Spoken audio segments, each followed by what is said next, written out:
Hey everyone, Kylie Rose here, head storyteller at Dicescape and your game master for The Last Arcanist. Before we dive into episode 5 tonight, we wanted to give a quick recap of what happened in our last episode. So where we last left off, we found our group arriving at the Maruk outpost, where the group learned from Cassian that a strange affliction known as Holosight was spreading, causing blindness, hallucinations, and whispers of Scorfa and his herd. Doc recalled a memory of a dangerous plant called Hermaculeum, leading the party to meet with the outpost healer in search of answers. Meanwhile, Elanor reunited with Halthir, an old companion from centuries past. Their conversations brought painful memories to the surface: her loss of voice, her family's flight to the faraway, and the death of Avarius during Lord Grimwald's attack. Elsewhere, Thessalus visited the blacksmith Malkasa for repairs and shared a quiet moment of camaraderie. The party then examined the afflicted, discovering fungal growths and learning from a lone survivor that a massive boar-like creature bearing the Hermaculeum plant was behind the illness. As they worked with the apothecary to craft a cure, Halthir warned Elanor of a nearby Tenebrous group capable of turning others into their own, and also voiced his distrust of the Arcanists. By nightfall, the group agreed to take the treacherous mountain pass under Eleanor's guidance, avoiding the mines below. They spent the evening mending armor, tending wounds, and sharing quiet reflection, Avera and Hugo discussing what it meant to truly feel again. Elanor revisited her old sketches and painful memories of misplaced trust, while Róisín stayed behind to help Cassian ease his dying friend's suffering. As Róisín guided this man's soul into Lacuna, he was unexpectedly marked by Ocularis, a symbol that would haunt him yet.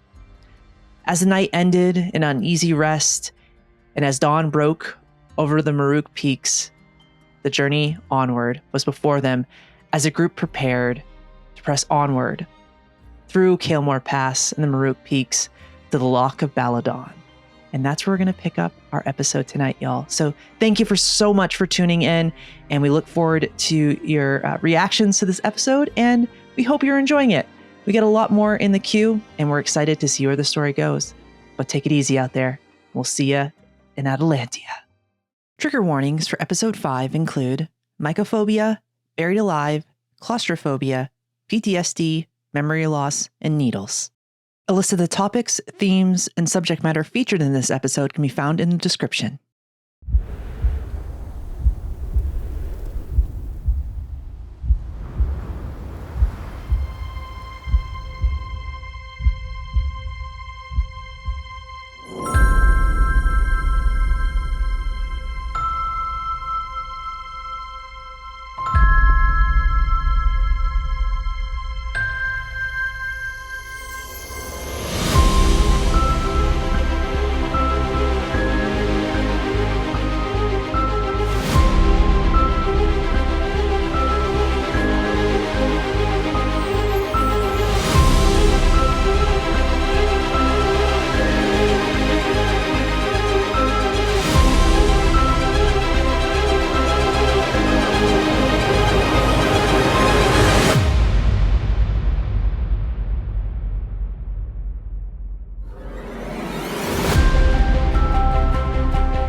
We return to the Last Arcanist as the crisp morning air flows through the Maruk outpost.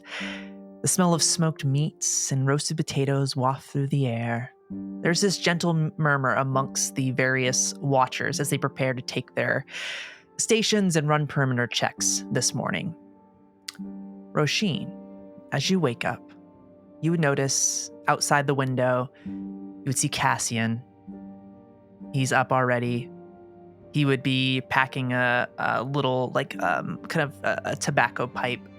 At this point, you see him light it, take a few puffs, and looks back to you, kind of a half smile, and goes, "How are you feeling this morning?" Pretty good, all things considered. What about you? We have a difficult road ahead of us, so Just pondering on that a bit, but I noticed you were marked last night. Takes a couple of puffs. I mean, I don't know what you mean, Róisín says as he shows both his arms, which are currently being magically concealed. He says, I thought I saw something when I woke up this morning, but maybe my eyes are playing tricks on me. Grief can have that effect on you. Are you doing well? All things considered. I'm all right. I'm glad you all found me yesterday. Honestly, I'm just happy to be alive. It's I don't know. He would take a couple more puffs off of it before walking back towards the door, kind of leaning up against it, doing the kind of up against the door frame, and he says he actually like kind of unbuttons his shirt a bit, and you would see on his left pectoral, you would see a similar marking on him as well as you see the mark of oculars on him. And he says, well, I was just asking earlier because these don't go away too easy. Well, if you are very concerned about such a thing, I suppose we could always go ask the good doctor. If they would have any knowledge. Also, Hugo can be quite the good healer from time to time. I'm sure you're well aware. Right. No, of course. I'm just fortunate that Hugo was able to heal me a bit yesterday when you first found me. My particular ailment is I don't fully heal until I have a good night's sleep. So the healing yesterday was a bit temporary, but luckily a good night of shut-eye can help.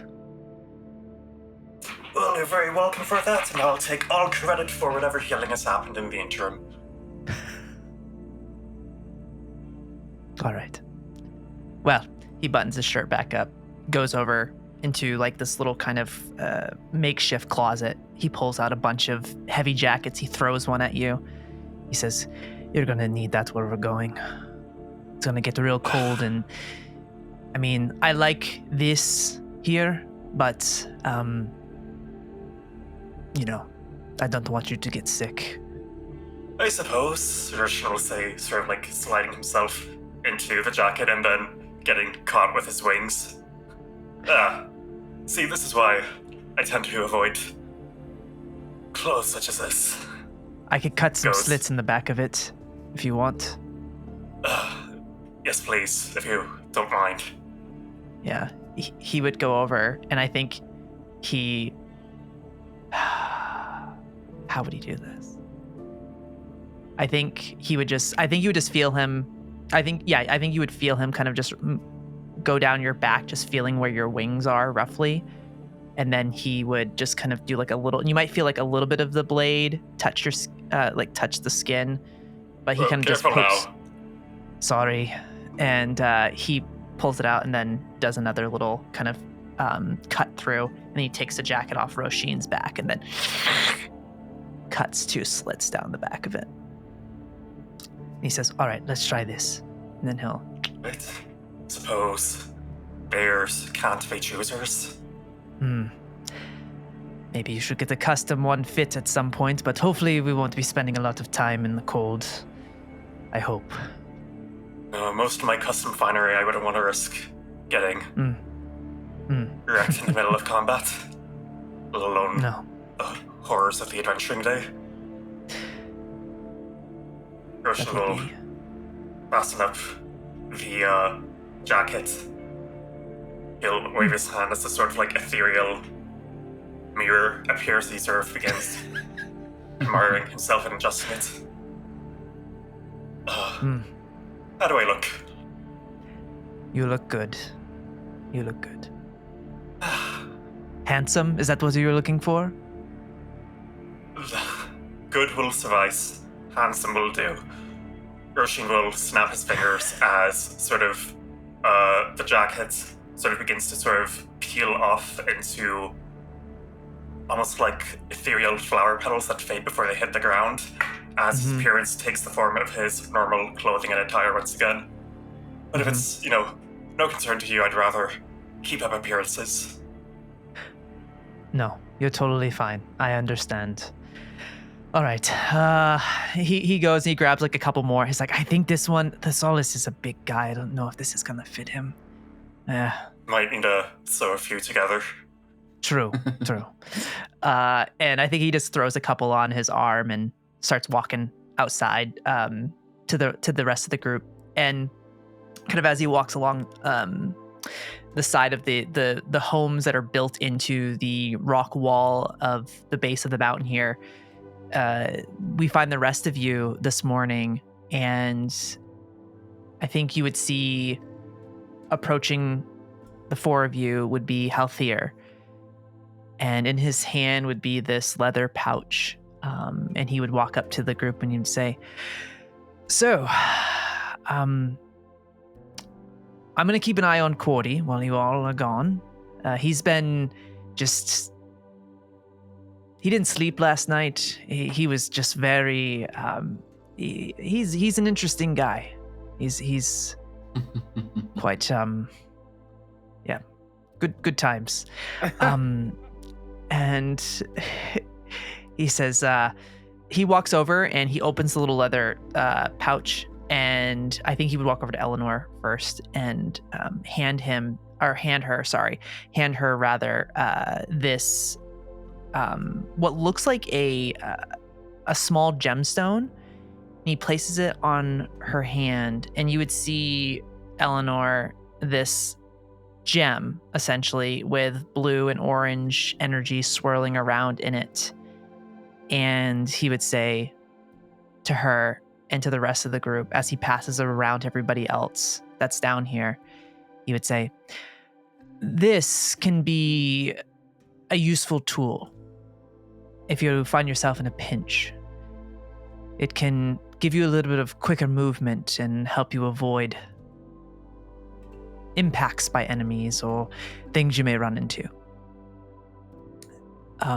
It's a one-time use, so when you use it, make sure you will use it wisely. That's what I'm trying to say. And mechanically, it is a vial of dark smoke, is what it's called. But it is a gem in this case, but it is an inventory item that you can find on your in the Daggerheart inventory. But it's called a vial of dark smoke, and it increases your evasion, I believe, by +3 in the moment. So, which is pretty solid. Yeah. And he hands that to Elanor and then the rest of the group. And I think at that point,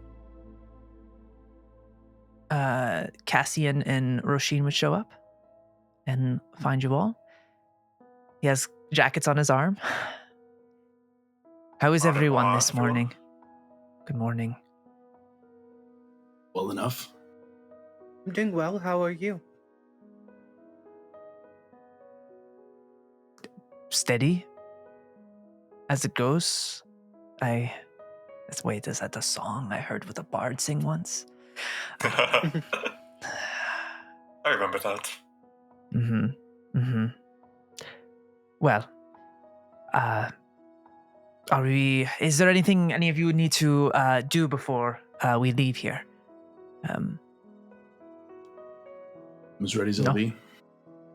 I'm also ready, if everyone else is. I'm good. All right. And I think in that moment, as you all kind of get ready, Tegwin would walk over to join you, and Healthier would go up to Elanor, and he would say to her, he would pull her, give her a hug if she would allow him to give her a hug. Yeah. And I think he would say, be careful out there. She'll give a nod, knowing that he can't understand her unless they are writing. And she'll put like a hand on Healthier's shoulder and just kind of give it a squeeze in a way to communicate what she wished she could say in this moment, but obviously can't. All right. So Cassian would at least start leading you in the direction towards where you are heading. Getting up and over the Maruk Peaks normally would take a couple days of travel.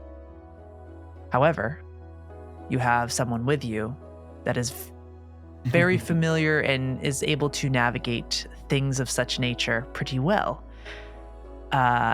And I think, like, kind of as you all get ready to go, Healthier would say, Elanor is an incredible tracker and survivalist, so between her and Cassian, I think you all are in very good hands. So just be careful when you get to Kael'moore Pass. That's when things can get a little dicey. So. What's up there? Oh, it's just tends to be a bit more. The weather up there gets a bit more turbulent, so just be precautious. Iris Especially is this time expecting of an year. abundance of kale. Oh, And a little bit more kale. Just a wee bit. Kael'moore, yes, I see it now. I see it. Yes, whoever came up with that name is crazy. But They certainly couldn't be in the room with us. No, definitely not. He takes a step back, and Cassian would throw the jacket to Thessalus. Probably doesn't fit. But Thessalus will kind of put it on and try to shrug it over his shoulders, and it'll rip down the back. But he's got the big bear pelt cape that he wears, so it'll kind of fill That's in true. in the middle. He'll close it in the front. His shoulders have to sit kind of forward, but he's well enough covered all the way around. Amazing. And he has another jacket as well. He actually has a couple more jackets for anybody that might want one. He would offer one to Hugo, one to Elanor, and even he would have one for Doc as well. But it's up to y'all. I know it maybe doesn't matter, but I think he just wanted you to feel included. So Good for a team. he's just trying. sweet though. I think Doc just puts it on. Looks good on you. Mhm. Thank you. Luckily, it doesn't really- restrict movement. So. Right. Yeah. It really matches the spats you have on. So Oh. is that what they're Imagine called? it just Did like I say trailing that wrong? down on the Yes, ground behind Doc. they do. They didn't. This is the speaker Aubrey speaking. I didn't realize it was a fancy jacket. So I was thinking like a fur coat or something. It is. No. He's just joking. He's being a jokester right now. Okay. You're okay. Don't worry. I honestly. Go ahead. Sorry. No, you go ahead. And then in that case, Doc will just nod along and be like, "Yeah, matches perfectly the same vibe. Very the spats are giving extremely. I'm going trekking through mountains of snow." The spats are giving is an insane sentence. Oh my god. I think Hugo will definitely go up to Cassian and grab one of them. The coats, I can only assume that if there's going to be snow, I should potentially be careful with the stuffing. But immediately puts it on. I don't know what it would be like if I got damp. I imagine that we might have to think of a way to alleviate that if that does occur. Fire obviously would not be good. I it could dry. I didn't dry even you think out. of that. Thank you so very much, Cassian. That was something I hadn't really thought about. Fire, yes. We can always just give you like a really tight hug of sorts in order to just like squeeze out all of the moisture. Like you're wringing me out, is what you're presuming. More or less. That depends. How sensitive or fragile is your neck? Why are you trying to choke me? Just like if we were wringing you out, if you wanted to be thorough. Do you But it breathe? Why does it have to be my neck? I You wouldn't want just a damp neck. I haven't thought about it. I don't know if... I guess I don't. I guess I don't breathe. Curious. Sometimes I like move my shoulders up and down just to get the illusion that I'm breathing, just to fit in. Oh, that's very considerate of you. Thank you. I mean, I guess there are some benefits to not being able to breathe. If there is like poison or something in the air, that could be good for you. I mean, I guess hindsight, I don't know. I'm sorry. I feel like I'm just digging myself a bigger hole at this point. This I'm is a sorry, very Hugo, I weird didn't- conversation. Can you smell, Hugo? It's all right, Cassian. No. Aw. You don't have a sense of smell. No.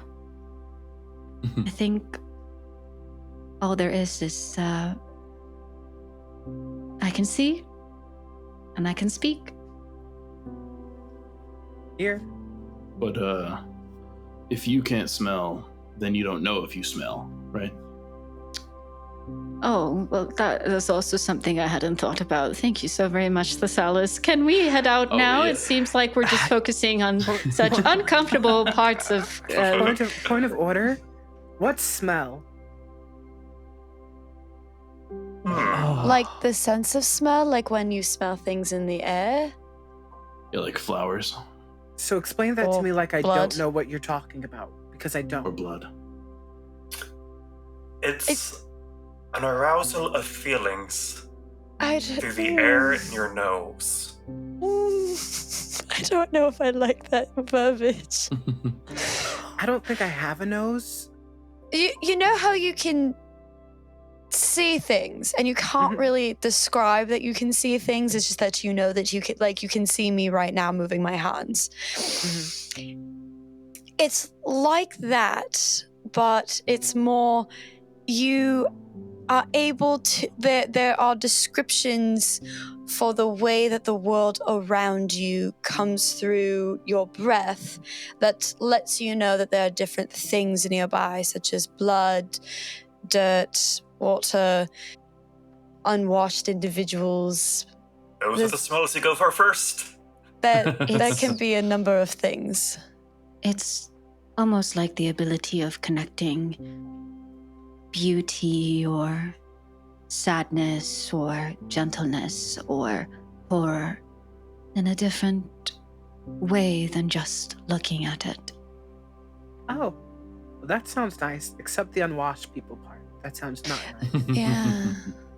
Or the blood. Or the blood. Yeah. I forgot that you started with blood. Yeah. It's probably because it's the most usual in our adventures. You would be able to sense something before you see it. That's the best way to describe what a smell is. All you really need to know is that I smell amazing. And you know what? I trust that, actually. Of course, why shouldn't you trust me? That's a good question. He does smell good. Cassian says over on the side. I think as this conversation's happening, Tegwin would walk up to both Hugo and Doc and look at you both and say, is there a particular sense of speaking about smell and feeling? Is there a particular smell that you remember that brought you joy, or perhaps it would bring you some sense of ease and hope? Is there anything you remember in regards to that?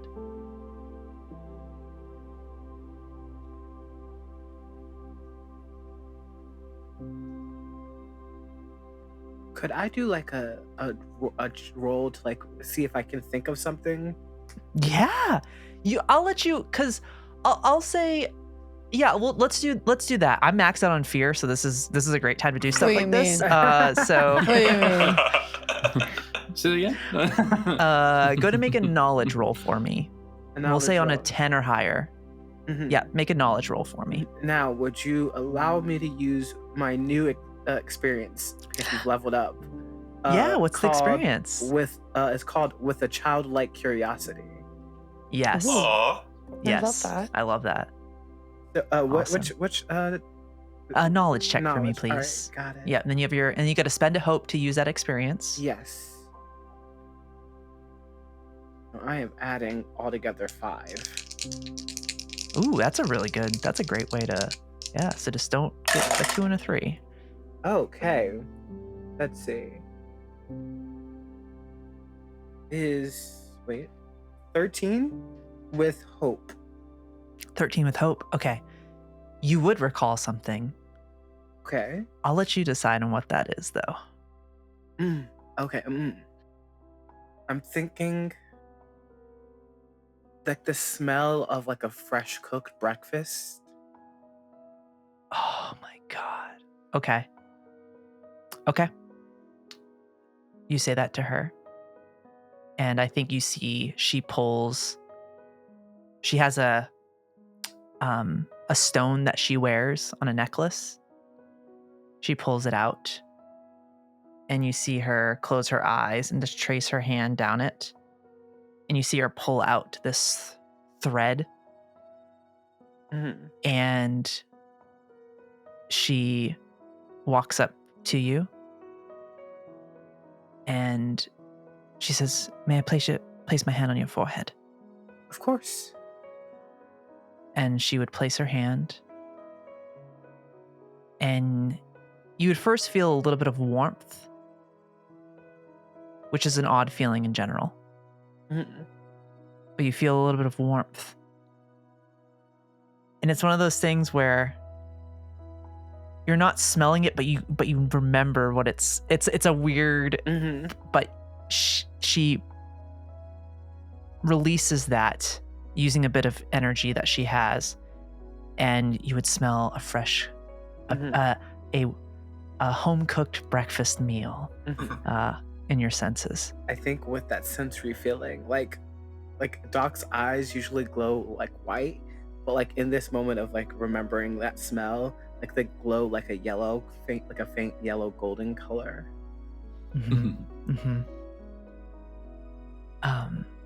And I think as that happens, she just smiles at Doc, and then she would look over to Hugo and go, "What about you?"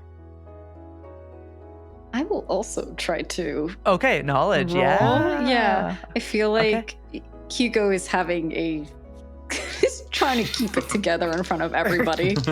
Yeah, I had a feeling, yeah.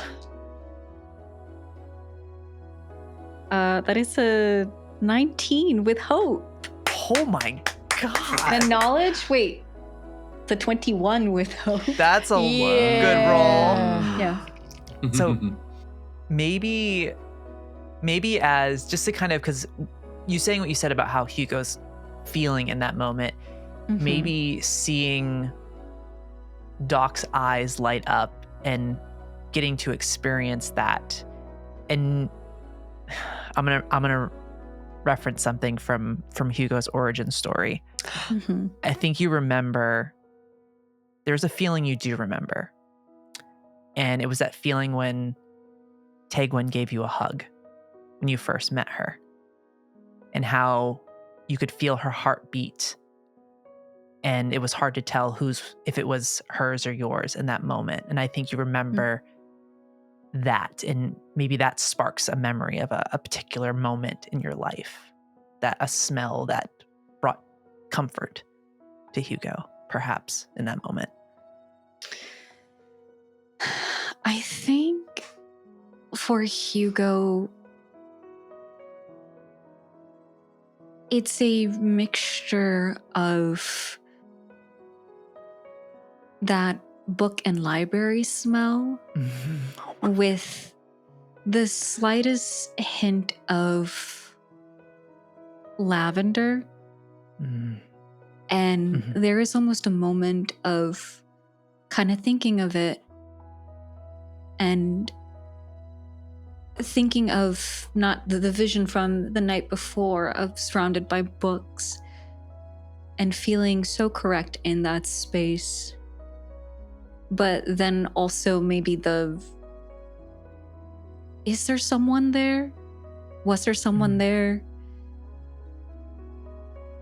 And then the kind of image just sort of fades.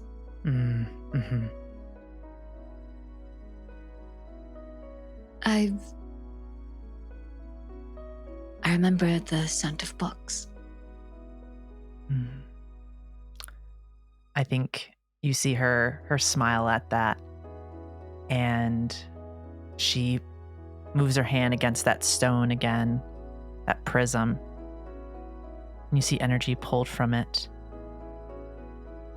And she walks over to Hugo and says, "May I?" And I think Yes. she would place her hand just right on Hugo's, kind of right in between the eyebrows, or where the eyebrows would be, essentially. And you would feel again that you would feel warmth for a moment. And then that familiar smell of books and the smell of the library, a very familiar, smell is such an interesting thing, and how it can spark memories. And I think in that moment, as you smell that, there you remember being in that place without a doubt. I think in that moment.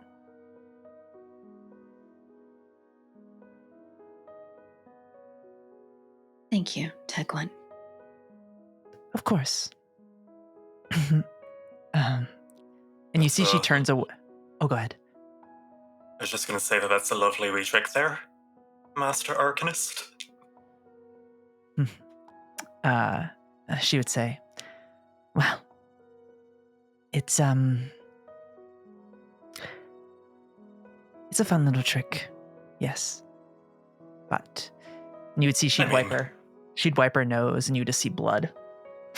It does take a little bit of energy to do so.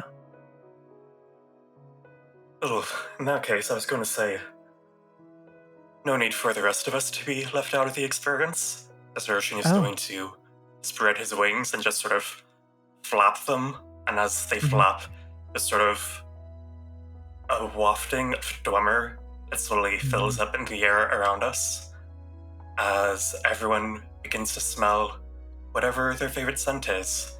And I'm gonna give everyone a rally die. Yes. Hell yeah. So 1d6 for everybody. Awesome. When it comes to senses and sensations, that's a wee bit more my speed. Well, I'll leave it to you moving forward, Róisín. And I think she just gives him like a little squeeze on the wrist. And yeah, she starts walking towards like the spot that starts heading up the mountain. Cassian looks and he says, "All right, Elanor," and he'd be signing to you, and he would say, "I'll be by your side up front here, but Healthier said you're the expert, so I'll just trust your instincts here as we go. A wise choice, really. And she'll start walking. Hell yeah. As you all move into the mountains, the ascent is steep. There's switchback after switchback after switchback. It's grueling. The height, the steepness of the trails you go, even the path that is the quickest and least dangerous is still difficult. As you kind of hit that crisp alpine air, Elanor, could you make a instinct roll for me as you perceive the area in which you are heading in this moment for me, to make sure we don't get any loop arounds? Can I use my experience, hear no evil, speak no evil, to get a +2? Yes, you can. If you want to spend that hope, you absolutely can. Okay. No, just 1. Okay. So that's 3 plus, so that's 15 with hope. 15 with hope? Okay, awesome. Amazing. So as you continue forward, Elanor, you would see all the signs of the path that would be the most sensible to travel. You see the animal footprints, that animals tend to be a little bit more intuitive on where to head, the paths that are easier, the paths that are less traveled from specific predators and things of that nature. Well, things are a little different now since the unraveling events. Those instincts are still there. All of those years in the woods, in traveling, climbing mountains, this is simply another day. But what would we see Elanor doing in this moment? What would the rest of the group see as she navigates this space, as you're traversing? Do you mind if I pull a little bit of inspiration from Fellowship of the Ring? Oh, hell yeah. Absolutely. That's totally fine. I feel like she is very, like, she's like Legolas when they were in the mountain range, like on top of the snow, not sinking down like the others. And I think her head keeps doing this like up and down motion of like checking the tracks, then looking up, checking the tracks, looking to the side, checking the track, to kind of ensure that she's guiding everybody as far away from the edge as possible, while also keeping eyes on what is guiding herself. I think every now and then she'll kind of do a quick glance back, and almost kind of like a mom making sure her kids are all together, do like a head count, confirm that everyone's there, see how far back, and just very much just like, stop, everyone's there, cool, wait for them to catch up, okay, edge is over there, great, we'll go this way. Kind of just very natural, very guided, and almost floaty in a way. But like not so much that people can't see her footsteps, but not, yeah, just very natural. I love it. Amazing. So as you follow and lead the way, what is our marching order by chance? I'm Elanor, Cassian in the front, but what's the rest of the marching order as you continue to climb? I think Thessalus would aim to go to the back, unless anyone else would try to lag further behind him. I think beyond Tegwin, I think Tegwin's in the back as well. Would be in the back with Thessalus. Róisín, I suppose, would be with Tegwin and Thessalus then, just a wee bit in front of them. Okay. I guess it's me and Hugo in the middle. Okay, cool. All right, awesome. As you all continue following Eleanor's guidance here, moving through, the snow is getting deeper. The winds are starting to pick up. You would see, as you reach Kael'moore Pass, all of the rock walls are covered in ice. The wind would pick up. It almost gets to a point where it is a whiteout. And it's very unnatural as this happens. Just You can see about 5 feet in front of you. But as kind of like as light plays tricks here because the twilight is above, but it is very much snowy, kind of blizzard-like conditions, you would notice along the walls of the Kael'moore Pass, you see what looks like these inscriptions inscribed into the mountains, and they're kind of pulsing with a bit of energy. And giving off a bit of a glow as you move into this space here, as you're walking through. And you would just notice that as you kind of continue to walk by these, as you're following, there would start being sleet mixing in the snow. You would feel it like hitting off, like ting ting, and you would just hear it like bouncing off of Doc, just ting ting ting ting ting ting, and off any kind of metal armor or anything like that. As you just see the.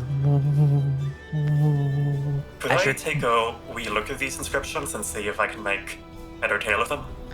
Yeah. Go ahead and make a knowledge roll for me, Róisín, here in this moment. I would also like to use my experience wandering muse to see if I've run across anything like this. Yeah. Go ahead and make it. Yeah, go ahead and.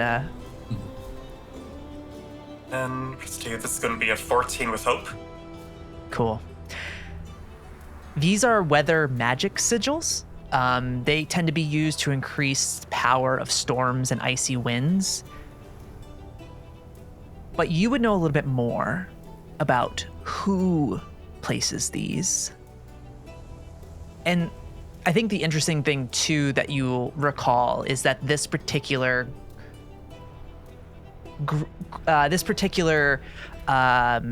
ancestry, or this particular group of fairies, were allegedly they were extinct about 40 years before the unraveling. They're called the Verglas, and you would know that they would essentially use these sigils as a way to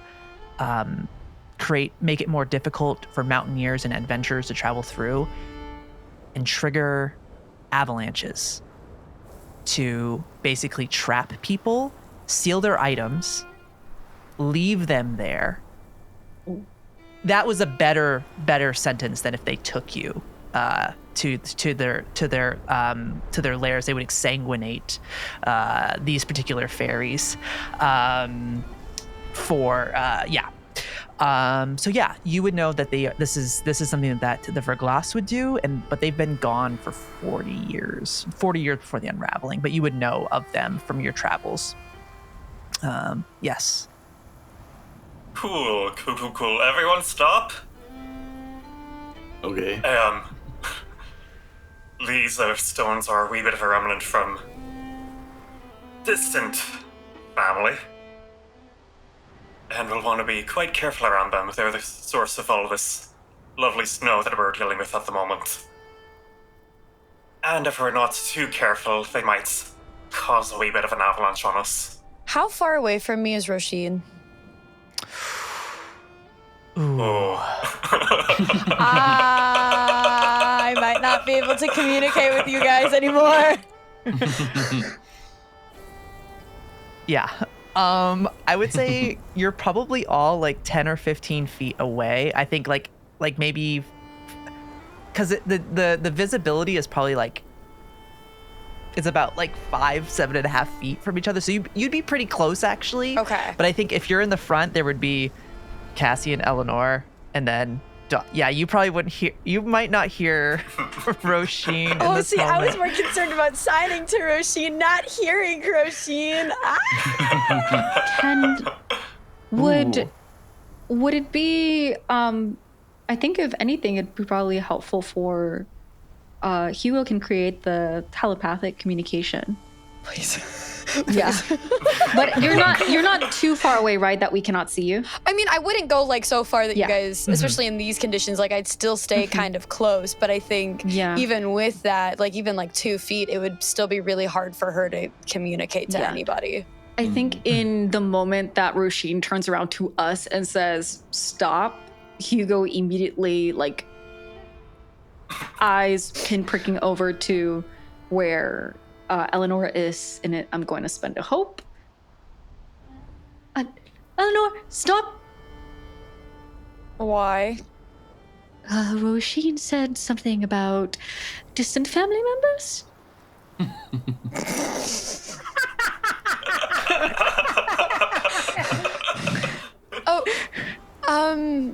Like he saw them in the snow? Because sometimes you can get hallucinations if the snow's too thick. It's more so like he seemed to give us a warning about treading carefully.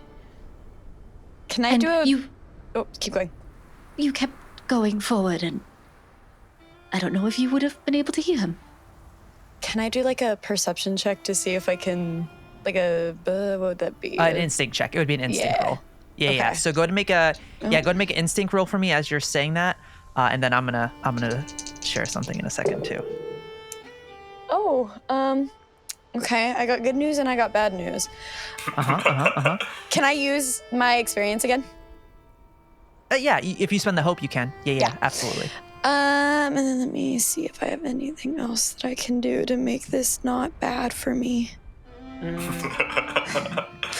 have the rally die, but that's not going to change hope or fear. Yeah, no, that's the problem right now.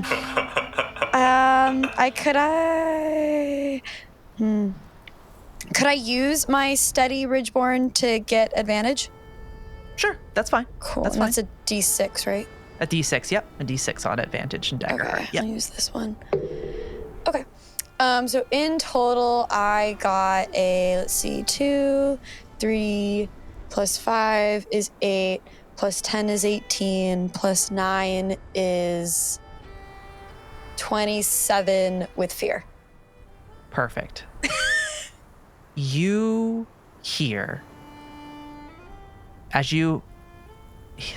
distant relatives are mentioned, this bit of information is transferred within this telepathic link. As you listen out, Elanor, there's two things you notice. Mm-hmm. The first is the sound of it sounds like thunder coming towards you. You hear cracking. Then you also notice Tegwin standing there looking forward into the snow where it's all moving quickly past. You see her ears moving up and down as she's also listening in this moment. And she turns around, and like as you two make eye contact, you see these two black silhouettes flying towards her in this moment. And she just yells, "Run," as an avalanche and two giant snow eagles are coming your way right now. As you see just coming towards. I will say though that because you rolled a 27 with advantage though, you all will have advantage on this. It was with fear, kind of setting this in motion. I will give everybody advantage on this next roll I need everybody to make because there is an avalanche coming towards you right now. Oh boy. So I need everybody to make a either an agility or a strength reaction roll for me in this moment. Could I also potentially do a little do-si-do and switch places with Tegwin? Finesse it in a way that if the eagles were to come, they would grab me and not Tegwin. Sure, if you wanna do that. Do that. Okay. I may not like Tegwin, but I am understanding of why we need to keep her alive. In this, you don't have to worry about hope or fear on this one. It's just a reaction roll, so it's only your roll on that. But go ahead. Can I potentially have advantage because I can fly? Yes, it is pretty windy, I will say right now. Oof. Okay. So yeah, that is very valid. But like I said, you all have advantage already because Elanor saw all of this coming. So I'm giving you that reaction. You get advantage. Nice. Yeah. It's a D6 advantage, or do we roll again? It would be a D6 advantage. Yeah. Yeah. And the advantage doesn't affect hope or fear, yeah? Hope or fear won't matter on reaction rolls. Cool. Oh, cool. Yeah. It's going to be a 22 for Róisín. Nice. Okay. I got a 17 with my reaction. Do you want me to roll again to switch places with Tegwin? Yeah, I'll have you make an agility reaction roll for me. Could I also use my advantage Ridgeborn? on that with, Yeah, absolutely. Okay. What did Thessalus, Hugo, and Doc get? Thessalus got an 18. Okay.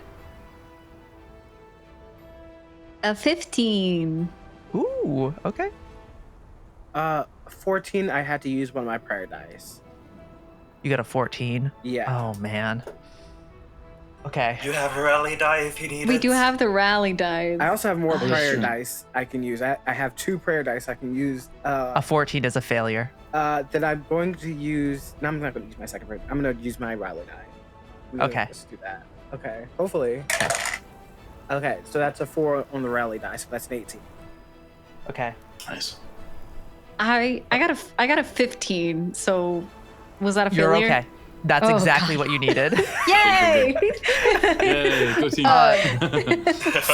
For switching places with Tegwin, I got a 17 plus 7, 24 with fear. Okay, so I'm gonna take my fear token back, so I'm back to 12. I'll say you're able to switch spots with Tegwin. What does it look like as you run up to Tegwin? And then I have to tell everybody else everything. So let me do this first. Everybody succeeded on this, so you're not immediately swept away by this avalanche. There might be a few more checks coming up here for you, but everybody does take a stress from the avalanche coming. So mark a stress. That's one of the effects. The other was 2d20 worth of damage, so that's good that you all succeeded. Oh boy! Wow. Thank you. Nice. Great job, everybody. I'm pretty sure I'd be dead. I think. Oh, Yeah. Let me It roll could for be, Cassian. It could be real quick. 2. You know, it What could do be you- 2. Hey, listen. He's good. So as you all take a little bit of stress, you're able to kind of position yourself. Okay. Ooh, take one. Definitely failed. Babes. Yeah. Oh wait, I didn't roll with advantage though. So she's good. Tegwin Sorry, I also forgot has that. a D6 if she needs it. Yeah. She's good. So as this avalanche is coming, you see these 2 massive giant snow eagles, but you would know that these are definitely ones that have been twisted by the twilight. They have like these glowing red eyes. Their beaks are dripping this dark ichor, just kind of pouring behind, like going into their feathers. So like they're normally just stark white, but you see all of this like dark ichor stretching. It's just flying behind them. Their talons are also dripping with ichor as well, as they're flying. So what does it look like as Elanor kind of moves Tegwin out of the way? And because you roll with fear, I'm gonna take control in a second. What does it look like in this moment? I honestly think it's just a nice little football tackle. Okay. For lack my of anything else. Elanor probably just like makes eye contact with Tegwin, runs at full speed, and just like shoves Tegwin out of the way. Get down, Mr. President. Okay. Yeah. It's like a quarterback has no O-line, just Yep. Amazing. You tackle her down. Before I take over with the giant eagles here, with that roll with fear, how does everybody else dodge out of the way of this initial wave of the avalanche falling towards you? If we want to go around, I can start. I'll just call to people and we can popcorn it. I'm gonna go. Hold on. Okay. Róisín. Róisín flaps up and just takes to the air, immediately out of the way as fast as he can. Amazing. Who do you kick it over to? Who? I'll pass it over to my fellow bird, Doc. I think Doc sort of like sees like this avalanche and stuff coming, and they like jump out of the way and like stab their like cane sword down and just like holds on for dear life. Amazing. Ow, my foot. Amazing. From there, kind of as we see Doc leap over, just missing Thessalus' foot. Thessalus, do you want to describe what it looks like as you? Oh yeah. I think Thessalus, already being so heavy, I think has been wading through this really deep snow, and so having no chance of going up, I think he will just kind of get down as low as possible and try to grab anything. Like if it's just like there's any kind of old grass or roots or rocks or anything, he's just gonna kind of get as close to the ground as possible and hope it goes over him. Amazing. And then we kick over to Hugo. How does Hugo just barely getting by on that. How does Hugo get out of the way? I think in a very cinematic scene where like Hugo is like running and like just the snow is literally on their heels. And just like just like staff in hand, just getting and then leaping forward. So I imagine that Hugo runs with the highest knees ever. Yes. Oh my god. I just A see, literal cartoon character. Yeah, I'm imagining like I have the like a comic frame building in my head right now of the scene of Hugo running from the avalanche behind. So silly, so sad. I love him so much. As that happens, you hear the sound of the eagles screeching as we see Elanor tackle Tegwin down. There are two of them. The first one is going to do something where it's going to swoop down. It's going to attempt to grapple onto Eleanor's back and restrain her in this moment. So I'm going to make an attack, and it's doing something. It's got a passive ability that gives it a bonus to its attack. So I'm going to use that.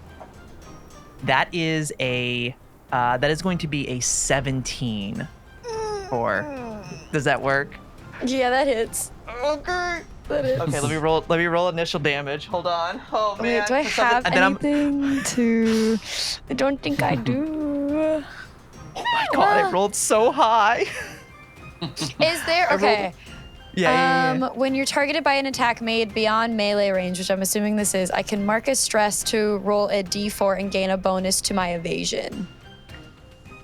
So they're coming down they're coming within very close range to you. So about yeah. So it would be that's melee range. Yeah. Hold on. Within. Well, it's technically within very close range. So it's not within. So it's within 15 feet because they're pretty big. It has to be beyond melee range that they're coming in. Okay. Dang. Oh well. Okay, so and that was an attack roll. Yes, that was an attack roll. Okay, I am going to spend all 3 of my hope that I have right now, and I'm going to use not this time. Which is a wizard ability.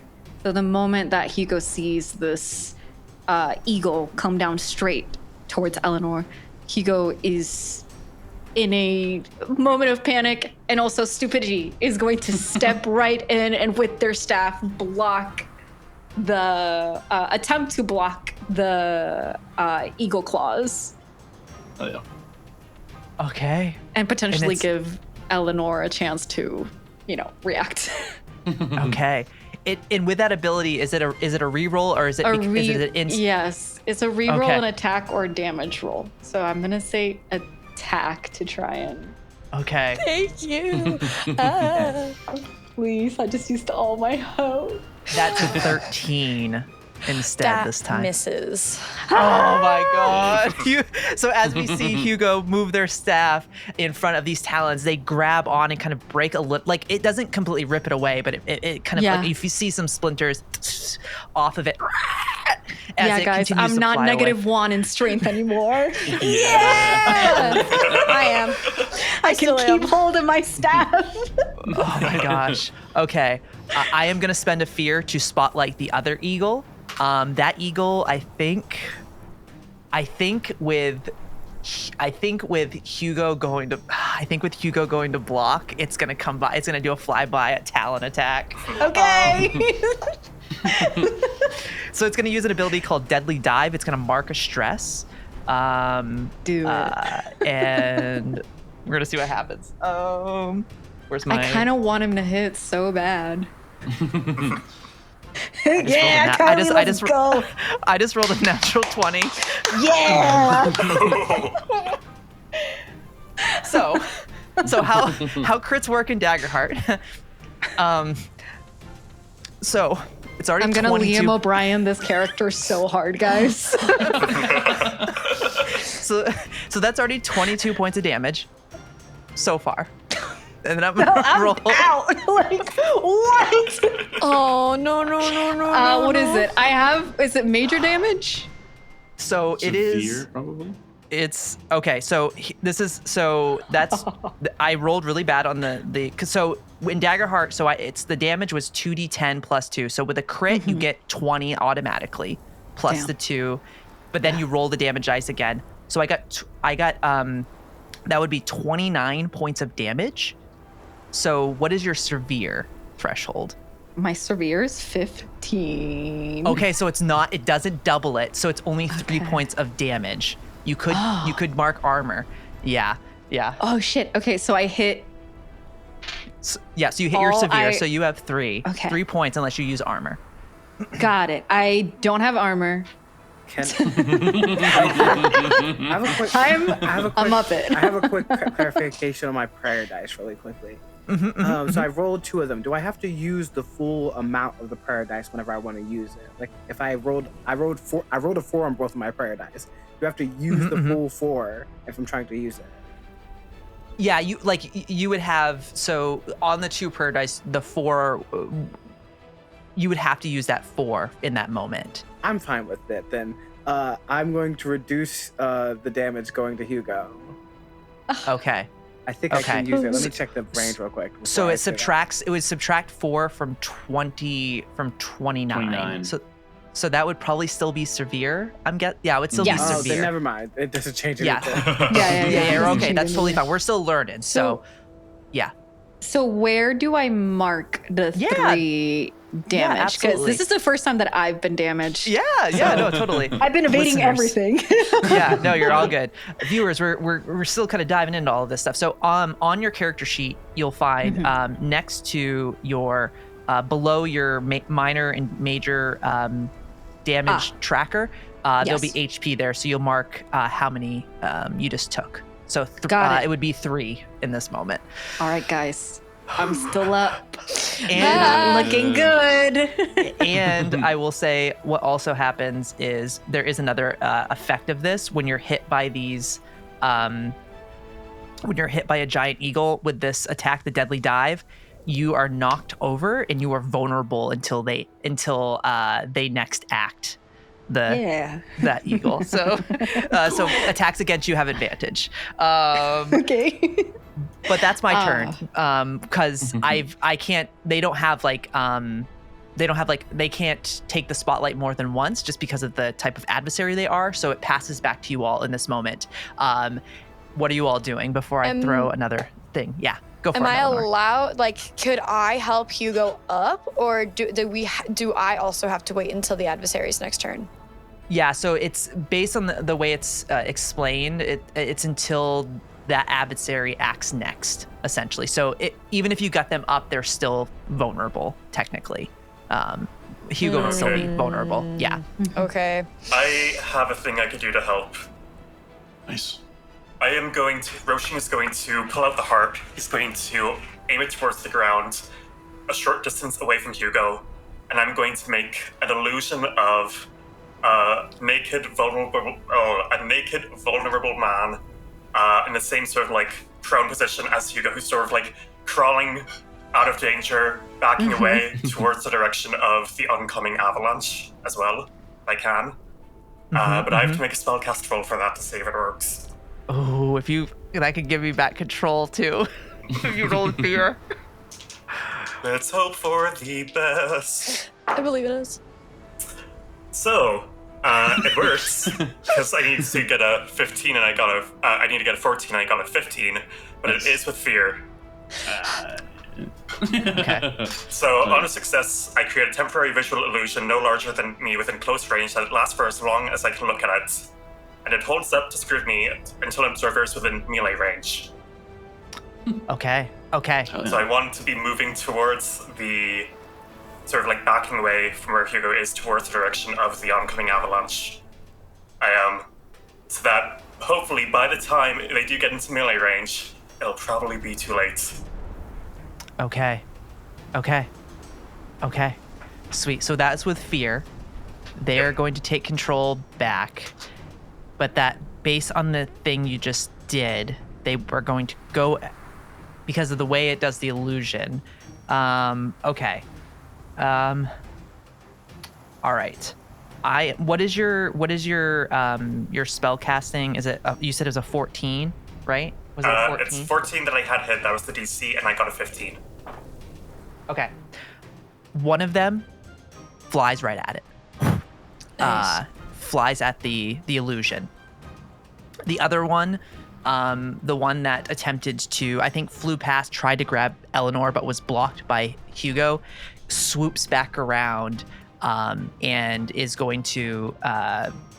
I'm going to spend a fear to spotlight that one, since the other one I would have got to use anyways with the fear that was rolled. But I'm going to spotlight this other one, and I think it's going to fly by and... what am I going to do? What am I going to do? I think it's going to go... I mean, it wants to grab somebody and take them. I think it's going after... Elanor. There's a real tempting lump of snow. Hey. What is that man from Star Wars? The evil one? Do it. Do it. That's a 22 on that one, though, this time. Christ. How close are we all to each other It right really now? just wants close. Elanor. Damn. It's if close. it makes any difference, technically I rolled a 16 because I can do math. Oh, okay, that's... I mean, it's still... Yeah, it was still with fear, but that's fine. Me and math. So you're actually you're really close to Elanor, actually, because she tackled Tegwin and Thessalus. You were right near, so you would be within like reach, essentially, in this moment. Cool. When it left to swing around, did it leave my melee range? Yeah, it would have left your melee range. Sick. Okay. I think I have a attack of opportunity from that, if that's okay. Yeah, absolutely. And I think so it might change its focus to you. Yeah, I think as we were kind of moving through that area where the sleet started raining really, really hard, it was pinging off Thessalus' helmet, so he ended up pulling the hood of his bear cape over his helmet. And he's now been kind of crouched as the snow's kind of flowing past him, and as this eagle's kind of flying around, as it goes to fly away, what looks like a massive bear leaps out of the snow and slashes a sword at it. Oh, hell yeah. Make that attack roll. Will do. All right. It might change its focus on you if you hit it. Yeah. Oh, that definitely rolled my damage before I rolled to see if I hit. My hubris got the best. Wow. That'll be a +3, 17. 17 hits. Just okay. The damage I rolled was a 4 and a 3, which adds to 7 plus 7? 2, so 9, and then I 9, rolled okay. my rally die for extra damage. That is. Oh damn. Which is 6, so 13 physical. 13. Okay, so it takes 2 hit points of damage. Okay, you slash into it. It lets out a screech. It's gonna attack you. Yeah. So, okay, so it rolled a that was 22 on that roll Sick. from earlier. Okay, so this is 2d10 plus 2 damage. Oh, my roll to hit was with hope. Oh, wait. Sorry. I'm rolling the wrong one. That's that one. Ooh, that's not bad. That's 10 points of damage, of physical damage, as it kind of bites into you in this moment. Cool. Let me read my stuff real quick. Yeah, I'll mark 1 armor slot. Okay. To go to, I'll just take only minor damage from that. Perfect. And I think, yeah, as this kind of bear shape comes flying out of the snow, first the sword comes out with a slash, and as it turns to respond, his shield comes back up to tank some of it. Yeah, so you just took 1 hit point? Yeah, 1 hit point. Awesome. Hell yeah. All right, awesome. That's me. It's back to y'all. Go ahead. You can jump in, Aubrey. What's Yeah. the range between me and the eagle that just attacked Thessalus? Oh, you're probably within, I would say within close range of Okay. you. So like about, yeah, So close range. I'm gonna throw my cane sword, and I'm going to use one of my Orderborn dedications, which is Hell yeah. taking a life in order to save more is a necessary evil. Ooh, okay. Which allows my hope die to be a D20 instead of a D12. Oh, yeah, that's right. Okay, hell yeah. So let's hope we do good. Yep. Hopefully it's no fear. Oh no. Okay. So that's going to be 14 with fear. A 14 does hit, Okay. but it is with fear. Yes. You know, I took Oh my the God, rest. you guys are keeping me maxed We out. just like to keep things interesting, Okay, you know? so that, Yeah, that is- I'm just living on fear right now. But that's 2d8 damage. Let me roll 2d8 that. damage, and you're hitting the same one. Yes. So, amazing. This is great. So that's We just want to make sure you get to play too, Kylie. 11, Yeah, no. 11 points of damage.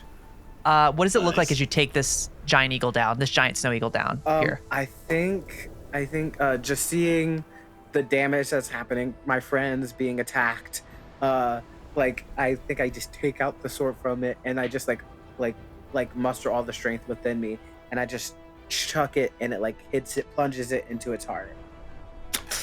It hits you, it crashes into the snow. As it hits the snow with a roll with fear, it hits the wall. It kind of like hits the snow, goes up, smacks the wall. You hear. I need everybody to make another agility or strength reaction roll for me as the avalanche is coming your way. Sorry guys. No, it is worth it. Let's see. Wait, I have advantage. Yes, you do. Except Yes, I don't you think do. advantage is gonna help me here. Okay, cool. They both. No, make do I their still save. have advantage because flying? Yes, I'll give it to you. I'll give it to you at this moment. I'm gonna use my rally die. So it was Okay. 14. Kylie, can I message you something really, really quick? Uh-huh. Okay. And the DC's still Oh, I 15, got the right? thing. It is, yeah. Okay, so I'm using my second prayer dice. Ooh. 17. So, I have this thing for wizard. It's called Strange Patterns. I choose a number between 1 and 12 at the beginning. Well, like at the beginning of the game, and then when I roll that number on a duality die, I can gain a hope or clear stress. So I chose 6 just because it's in the middle, and I rolled a 6 with this one. Absolutely. Wait. Is it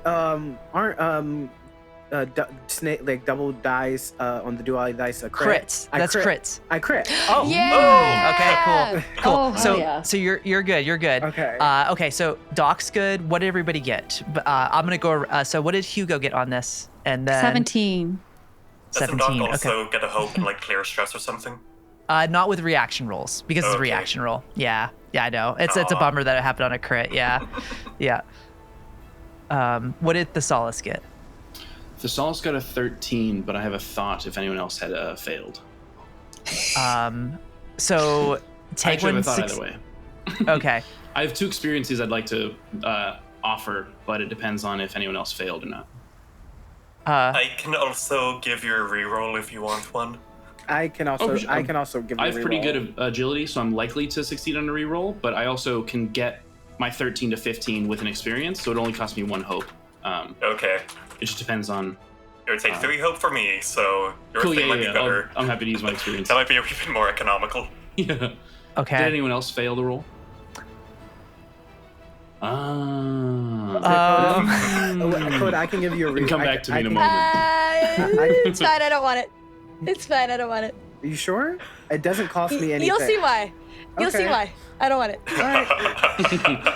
I'm plotting and Okay. scheming. Do your I'm thing. cooking. I'm cooking. Okay. Awesome. So, Scheming too. are you gonna re-roll Thessalus, or are you gonna go for it? You're gonna let I it would happen. like to spend a hope and use my experience better me than you to turn my Okay. 13 into a 15 and give it to Elanor. Okay. So And take would it be whatever their fail is. It's So up to even you, giving- Kylie. even giving Elanor that experience, she would still fail. I'm hoping to give her my 13, Oh, so your I roll. take whatever her fail is. And Okay. So I will fail, but give someone else my 15 as a success. Okay. If I'm okay You'll with that. allow it. I'm cool. I'm Okay. cool with that. I'm cool with that. Absolutely. So before we get to the two of you, what this looks like in this moment, I want everybody kind of as you see this eagle crash up against the wall after being taken down by Doc, we see the other one is about to get smashed by the avalanche piece that's coming here. Everybody kind of describe to me in bullet time what are you all are doing. So we'll go we'll start with Hugo this time. We'll go Hugo, Thessalus, Doc, and then we'll jump over to Thessalus and Elanor here. I think Hugo at this point is just trying to get out of the way. So they're scrambling to their feet and running forward. And it does feel like they are just lagging a little bit behind as they do.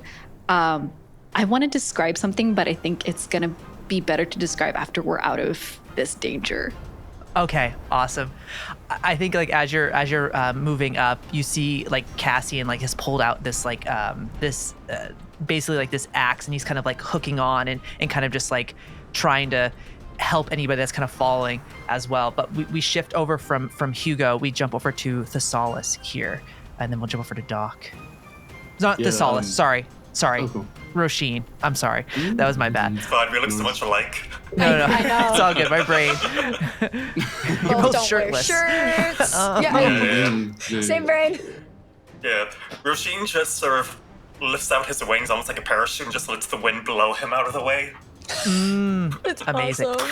It's awesome. Awesome. Hell yeah. Incredible. Amazing. And then we shift over to Doc. What is Doc doing as you see this coming? All of your companions kind of in bullet time, moving, trying to get out of the way.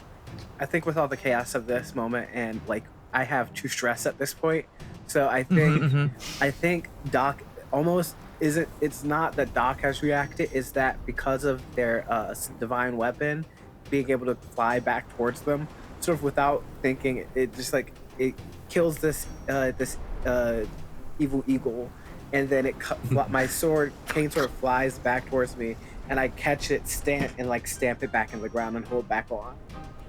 Amazing.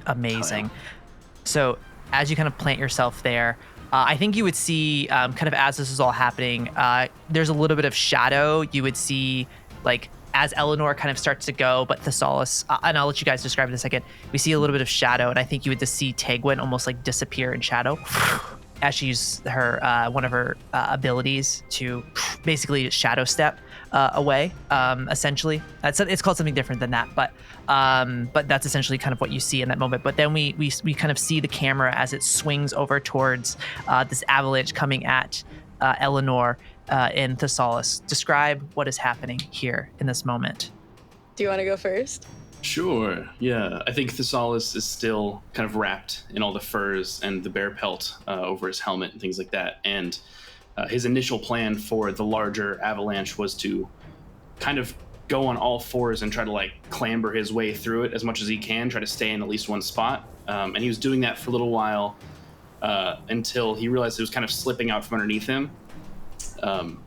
And I think that is where he would then hope to act if he sees something else. But Dakota, if you have anything for Elanor for that.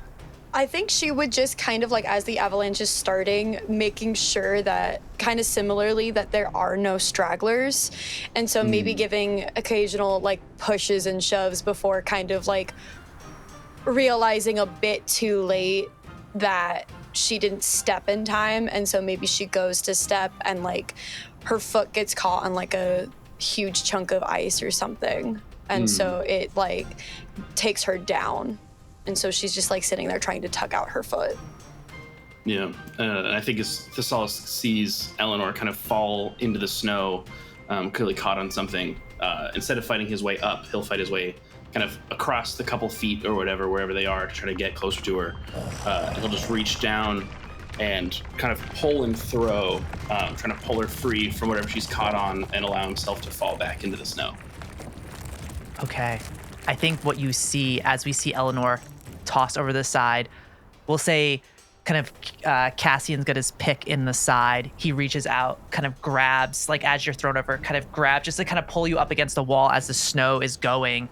We see Elanor land, and then we push back over, and we see the avalanche just flying towards Thessalus, and it hits him and just down the mountain. Let me roll damage. Oh my god. I think he's an incredibly big guy, so he's very visible one moment, and then not there the next. No. everyone mark stress from everybody mark stress from this Why? situation. What's so stressful about Thessalus? this? Yes, Thessalus. Do Thessalus. not. Okay. Do not. I have 3 Okay. stress marked. Dude, same. I didn't even clear any stress when we napped. Me neither. Doing So, well, guys. Thessalus, Yes. as this snow hits you, there's chunks of ice that strike too. And I think we see, like, in that last moment, as this snow is tumbling down, there's this massive piece of almost like old glacier that has broken off, and we see it hit you as it takes you down. 31 points of damage. What do you mean? No. So that's probably Don't Mine- severe. That. Severe is 13, so that'll clear it twice. But because we just leveled up, I have the ability Get Back Up, which when I take severe damage, I can mark a stress to reduce the severity by 1 threshold. Crap. If I spend 2 stress, does that get it down to major? I think 1 you can for each only- level of severity? Does it Or does does it does it say you can only spend, I think with that specifically, I think you can just do 1 stress. Okay, cool. What's the ability? Get Back Up is what it's called? Get Back Up, it just says when you take severe damage, you can mark a stress to reduce the severity by 1 threshold. Okay. So I think it's just the 1. Cool. Get Back Up. Am I So, able to use armor in addition? yes, you would be able to use armor addition. So I will let you know, because that was double your threshold, you Yeah. would have taken 4 hit points of damage. Cool. Because of the optional rules. So you would have taken 4 hit points, but because you're using Get Back Up and an armor, that will reduce it to 2 instead. So you'll have that. Okay, cool. Yeah, Okay. I'll use 1 stress and 1 armor and take 2 as I fall down a mountain.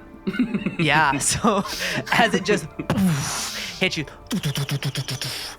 and I think as that, we'll shift back over as we see the snow flying by. We'll kind of pivot our focus back to. I'm gonna give it back to 2 people here. I'm gonna go Elanor, then I'm gonna jump back over to Hugo in this moment, because I know Hugo was going to describe a little bit further as well. So Elanor, what does it kind of look like as you see this snow hit Thessalus and just he disappears as it just goes down the mountains here? I think there is this pull in her gut that she can't name, and she doesn't know why, but there is this urge of survival for somebody other than herself, and she doesn't know why. And the second the avalanche seems to not be as severe, she just rips herself from Cassian's thinking about Narnia here, Cassian's grasp, and just like very awkwardly, desperately starts digging through the snow. Just like runs back over and is like frantically digging through the snow. I think you're muted. Oh, you're muted. As you see, Don't mute. I know, this is why I don't mute. So we see also the artwork. I just want to shout out the artwork for Get Back Up is pretty amazing. Yeah, it's I so love good. all the artwork for the domain cards. It's beautiful. Yep, gorgeous. So as we see Elanor take off, trying to start digging through the snow, following it, we cut back over to Hugo in this moment. Yeah. Are we out of? Is the avalanche and the eagles are all dealt with? Yeah, Avalanche and Eagles are all done. Okay. Yeah. I think there's a moment where, like, as everyone's kind of like trying to gather themselves, Hugo is stepping, like, holding onto their staff and just kind of shambling forward as they look down at where the eagle had attacked. And through their clothing, there are these tatters. And through the tatters, there's, of course, the damp hay that fills their body. But it almost looks like there is this fibrous fungus that seems to just escape out of their body. And Hugo sees this and just, no, and begins to try and put it back and try and keep that same burlap sack skin almost patched up, holding with their hand over it and trying to look as put together as possible. And in a moment of panic, Hugo is actually going to use one of their newest abilities. Yeah. And is going to adjust appearance. Ooh. Oh, so to clever. magically shift their appearance and clothing to avoid recognition. And I think, without really even realizing it, Hugo immediately shifts into someone that doesn't look like what people are used to with this scarecrow body. But I don't think anyone's realized it yet because like their back is turned to everyone. Their hat is still on, but like there is sort of like this illusion of somebody else. Incredible. So as Hugo adjusts their appearance in this moment, back turned, the avalanche is settled. There's still wind moving through the space. What is everybody else doing in this moment? What's going through everyone's mind? I know we see Elanor kind of going through, but how does everybody else kind of reacting in this moment? Doc, Róisín here. Thessalus is somewhere. I think Doc is definitely trying to also look for Thessalus, trying to like aid him and get him out of the snow. Amazing. I think Róisín's going to take a look around, try to, I suppose, get an eye on Tegwin, wherever she is. Try to make sure that she's all right. Yeah, you see there was kind of like some rocks that were jutting out of the actual pass along within this little valley here. And you see she comes out kind of from behind that where she had moved within the shadow there. And I think you would just see her give you a nod, and she would go over and try and start to find Thessalus as well. Are the eagles still an issue? No, they're gone. That one got Brilliant. destroyed. It got hit by the snow, and then the other one was killed by Hugo. So Cool. By Actually, Doc, cool I is probably think. not the best word to use in this circumstance. I think the other one was killed by Doc, not Hugo. Oh yeah, sorry. I'm sorry. Yes, Hugo Doc. was Sorry, my killed. apologies. My apologies. Róisín is going to take a moment to sort of focus in on his affect and sort of just begin to extend out this energy towards everyone, trying to connect to everyone. He's going to focus on the feelings of this morning, the comfort of the bed sheets, the warmth of another body near you, as everyone's going to feel sort of this feeling of Róisín and his wings almost wrapping around them in a warm embrace. And I'm going to use rousing speech to say, "Fret not, everyone. I am here. The worst is over. Share with me in my warmth. And all allies within far range can clear 2 stress." Oh my god. Thank That's you, pretty sick. dearly. Oh my god, thank you so much. Can I? Yeah. Am I within far range?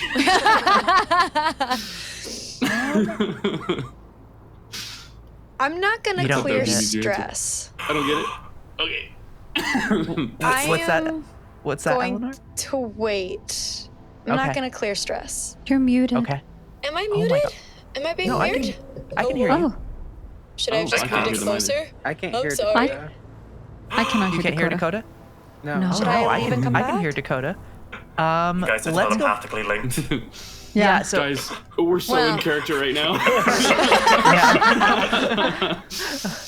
okay. So I think like as Eleanor's I think is kind of in this frantic is so stressed from that it's not going to take the Yeah. that was what was being said here. So I think as that's happening, kind of as you're looking through the snow, let's go and take a little break in that moment. I think that way we can get the mic thing figured out so that everybody can hear everybody. But we'll take a quick little break, a quick little 10-minute break here, and then we'll come back for the second half of our episode. So we'll be back in just a little bit, everybody. Talk to you soon.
So we return to the Kael'moore Pass as the avalanche has ended. The eagles, these kind of twilight twisted eagles, have been stopped. One taken down by Doc and the other taken by the avalanche.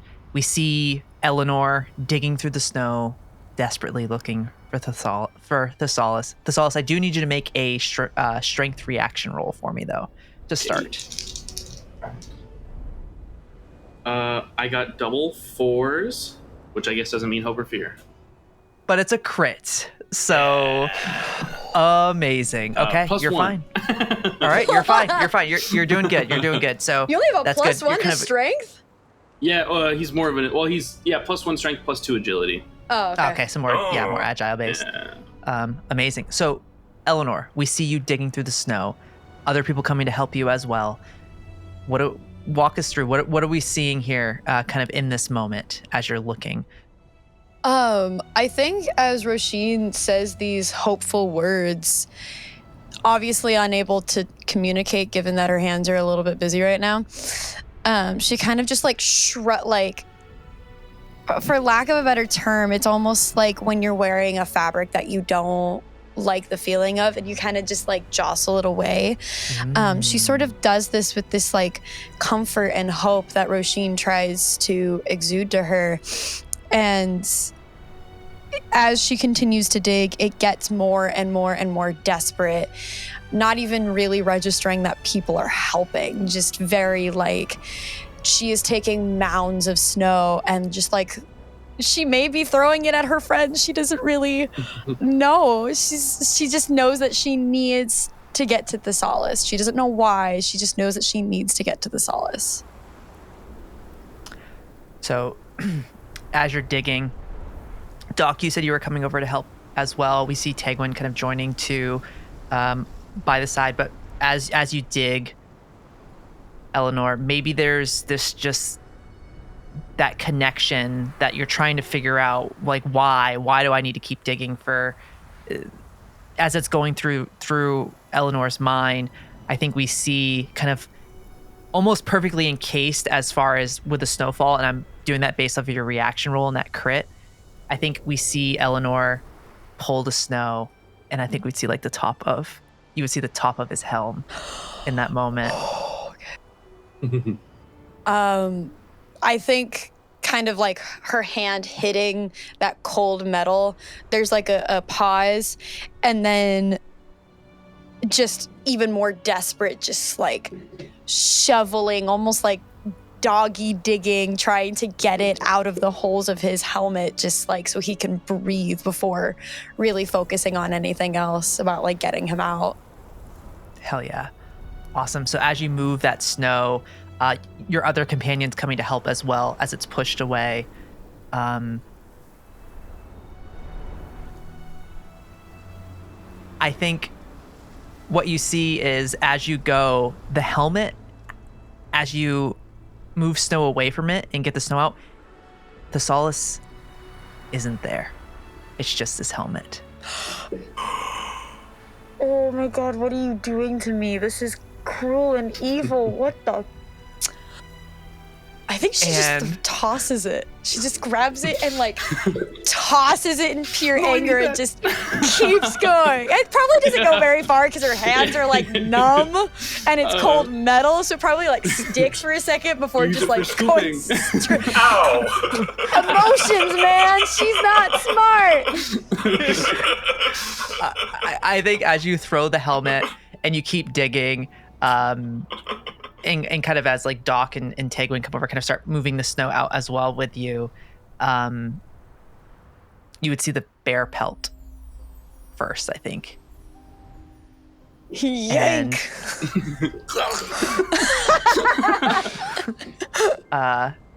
And you would find Thessalus without his helmet on. I think Thessalus, he spent a good amount of his life wearing his helmet, and so I don't think he's really experienced much claustrophobia before. And I think this is one of the first times, kind of always being encased in something and having somewhat limited vision. I think it's something he hasn't really faced before until being trapped under however much snow and unable to move. I think his strength has normally prevented him from being unable to move before. So I think it's a pretty new experience for him. Yeah. Yeah, and I think as you dig through and you kind of pull and pull and pull, how does Doc, what would we see Doc doing in this moment? Because I think you would, like I said, you would just see Taekwon helping as well, but what is Doc doing in this moment? Doc at first is tempted to like stay Eleanor's hand, because obviously Doc can't feel the effects of the freezing snow, but like Doc knows that Elanor can. But Doc also takes stock that Elanor seems like a mad woman in this moment, and the idea of trying to hey, maybe let me do it is not going to fly at this moment. So Doc is just gonna be behind and just shoveling snow. Honestly, I think they're using their hat to help move snow out of the way.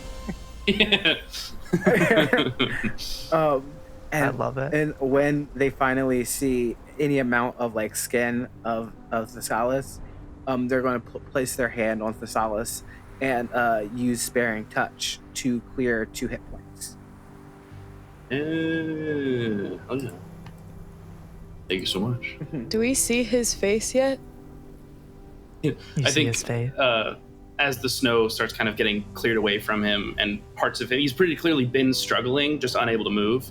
And as different parts start clearing, I think he starts kind of thrashing pretty violently, clearing bits of more snow until Doc places their hand on his shoulder, and he kind of seems to tense and then relax a little bit.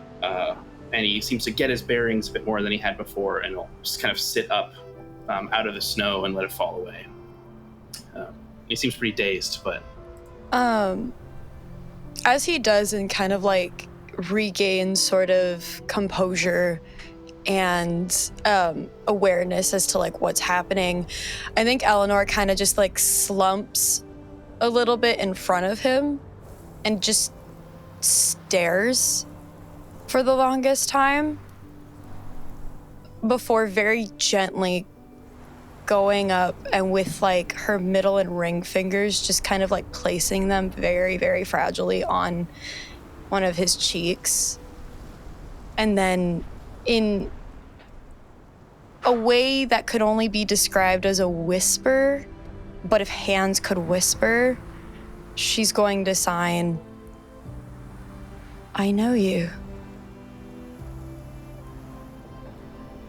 I think his expressions aren't very visible.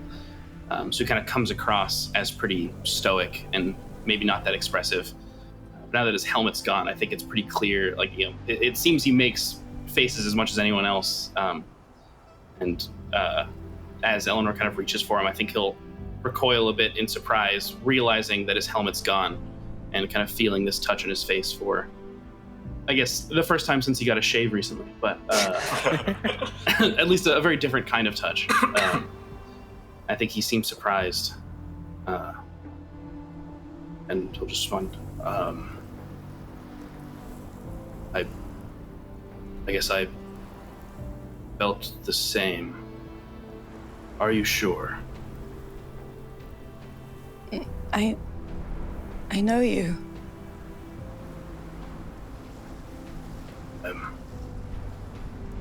Do you know where my helmet is?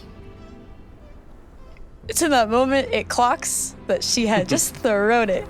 And she's gonna perk up and glance around before just pointing to it. I think because of a conversation we had earlier, I'm gonna say Taekwon grabs it and hands it to you. Your helmet. She's handing it to Thessalus. Mm-hmm. I think with the point, he'll kind of move to stand and realize that he's pretty weakened from the fall. And then as it's kind of brought to him, he'll reach for it. And he seems to be thinking about if at this point it's worth it to put it back on again. And at least for the present, he'll kind of hold it in his lap. I didn't, he's looking at Elanor. I didn't mean to keep anything from you. I find those that know me under the helmet. I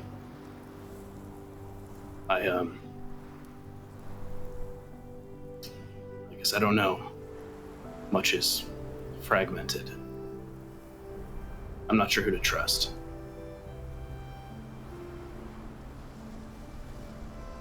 I don't know why I know you. I just know that I know you.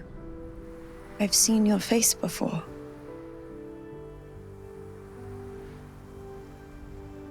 You were familiar to me as well. Of course, your look, but the way you fight is familiar. Perhaps there is more we do not understand. I think at that, she's gonna glance up to Tegwin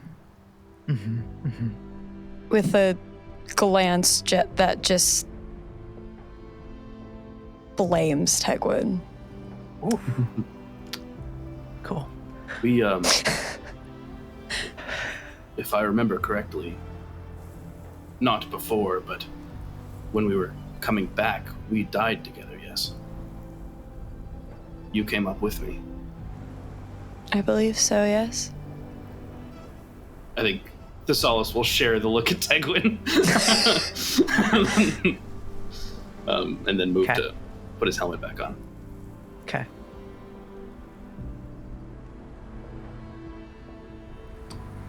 I think as you both look at her, she stares at you both for a moment. She takes a breath. And she pivots to check on everybody else.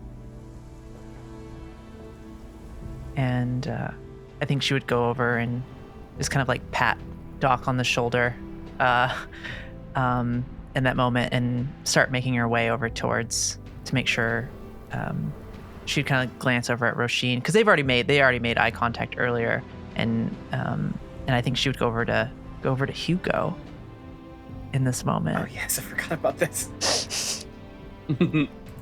And she would just she wouldn't like, she'd be very respectful of space and everything, and she would say, Hugo, are you all right? Yes, I'm all right. Yes, very much. And still sort of kind of inclined away from Tegwin and the rest of the group. Is everyone all right? Sure I will be. I think so. I think we should. I'm untouched. This also kind of fight his way to his feet, a little unsteady, and offer a hand back down to Elanor. She'll take it, but I don't think she's gonna let go, seeing how unsteady Thessalus is, and just kind of like offer support to him if needed. He'll definitely accept it. I think it wise with those inscriptions still on the still up there. We should probably not stay around for too long. Maybe Seems I can wise. help with them. I'll go take a wee look, and I'll fly off to see what I could possibly do about them. Okay. Do you want to try and, because you already rolled to understand what they were. I will say with that, you would know there's possibly a way to channel energy into them to dispel them in a sense. And it was the wind. And I'm used to being the one with the train noises, so that was weird for me. That's just that's how the wind sounds in the Strong Kael'moore winds make Mountains. strange sounds. Yeah, they're going right through the rocks the right way and the ice. God. What? As you, because you had looked at them earlier, Róisín, I think you would know that there would be a way to dispel them using kind of pushing Dwemer in and manipulating it. It would be a little difficult. It's doable though. But I think you would know that as you move back towards them in this moment. Cool. I mean, by now, with the distance that everyone's run, they're more or less in the clear. Mm-hmm. Should the worst come to pass, so I'll give everyone a wee moment to sort of collect themselves and get back in working order. And once everyone seems fine enough, I'll try to see if I can dispel this. Okay. So, I will say there are multiples of them. We'll have, when you attempt to dispel them, we'll have thresholds of your success, how many it will get rid of, essentially. But as everybody kind of collects themselves here and it gets out of the snow, is anybody going to, does anybody approach Róisín as he does this? I would, so that way I can clear my stress. Okay. And then Doc, too. Yes, I think I would On aid there. in helping sort of dispel. Okay, awesome. I think as you go up, I think with Róisín, that initial thing, it's like when it happens, it gets rid of the stress, right? Based on how the wording is. Do you still have your rally die, Elanor? I do. If you roll that, you can clear a number of stress equal to what you roll on your rally die. Yeah. Well, I got a 5, so I clear all of Your it stress. and have 2 additional stress I can, I don't know. Oh, that's awesome. Because I only had No, 3, but I rolled a 5, so I have 2 extra. Yeah, no, that's great. So yeah, Just I mean, for, you know, that whatever.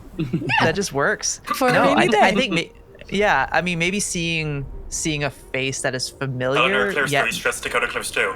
yeah. There. I'm gonna need a lot more rally die then. So Doc, as you go up to help here, there would be, so in total, there are 2 on kind of each side of the valley that you would see in this area. So there'd be 4 total.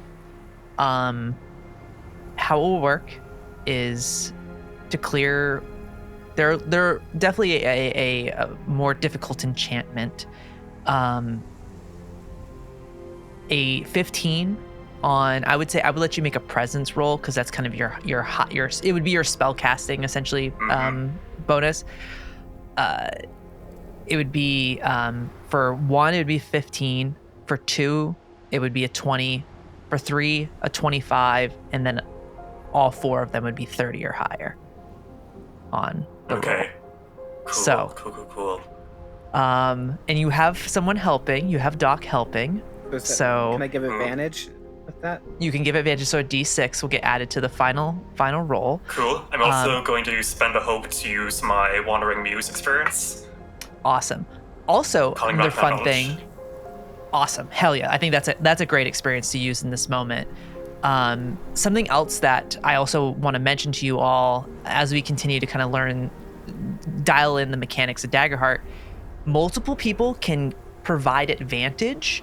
You just roll the number of D6s based on how many people give advantage. You take the highest die rolled. So you could have 3 D6s, one's a 1, one's a 3, and one's a 6. You would get to keep the 6. So you don't get to keep all of it collectively, but you get to keep the highest rolled dice. So multiple people can offer advantage. I just wanted to let that known because I think that was a question that might have come up earlier, and I just wanted to clarify that just for play.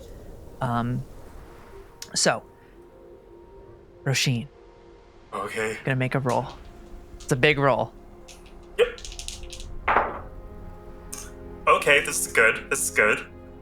So this is, let me see, I get a D6 from Doc as well. It's a 2. Let's see, this is numbers. That's the maths. That is going to be 16 plus 2 is 18 plus 3 from presence is 21 plus 2 from the experience is 23. 23. Is that all of them Okay. knocked out? That's 2 of them knocked out. What would happen if I'm going to use my rally die. I'm going to make it more. Nice. May as well. Oh, that's a 1. What would happen if I use my prayer dice to add 4 to this? So that would be 20. That would knock out 3. So there'd only be 1 remaining, which would be pretty good. Okay. Do you want to do that? Yes, I'll do that. Okay. Was it with hope or fear? It was with hope, It right? was with hope. Okay, that's a good thing. Okay, cool. All right, fear would have been, you would have got 3, but something a little wonky would have happened. So, okay, cool. So what does it look like as the two of you work together to dispel these kind of arcane sigils that have been engraved into the stone here? I think, or at least from Doc's perspective, I think first Doc is going to rub the fur coat on their eyes because they don't have they can't blink, so it's just like screens essentially. So they just need to see better. It's like glasses essentially. Yeah, very much just glasses. So they clear their glasses, their eyes off of the snow, and I think. And this is just like words of affirmation, just trying to help as best they can. Being like, "Oh, do you need me to do, what do you need me to do to help you get this done?" Oh, thank you kindly, little bird. Róisín is going to pull out one of his own feathers and using it almost like a quill, he's just going to begin from a distance almost inscribing over the rooms in the same language. Just on a pebble wind de la neige, we do not need the snow, and begin sort of rewriting it, overwriting the inscription to sort of cancel out the affects. Amazing. So as you move from sigil to sigil, they slowly disappear. The ice that surrounds them starts to melt in this odd way as you channel Dwemer into it. You see that it seals these, almost the stone forming itself back in molding, just becoming this rock, the cliff face essentially within this pass here. You reach the final one and there is just this lingering residual energy that, despite your best efforts, it stays, just as a reminder that the Verglas are still here. I think Róisín himself is almost hesitant to fully override it, just for the sake of him that wants there to be something here to remember them. That feels right. Yeah, almost a warning in a way. Yeah. Or maybe just even, I mean, yeah, what would you want them to, how, I guess the intent behind that, what would it be? More for a warning? Would it be more just for historical purposes, for story? What would that, yeah, kind of just build upon that? I'm curious. Almost a memento mori for the Verglas, even that he knows that they're gone now. Okay. Some sort of monument to remember that they were here, that they existed. Amazing. Awesome. All right. So, I think as you Róisín's gonna take the quill that he pulled from his other, just gonna lean over to Doc and just place it in their hat. Aww.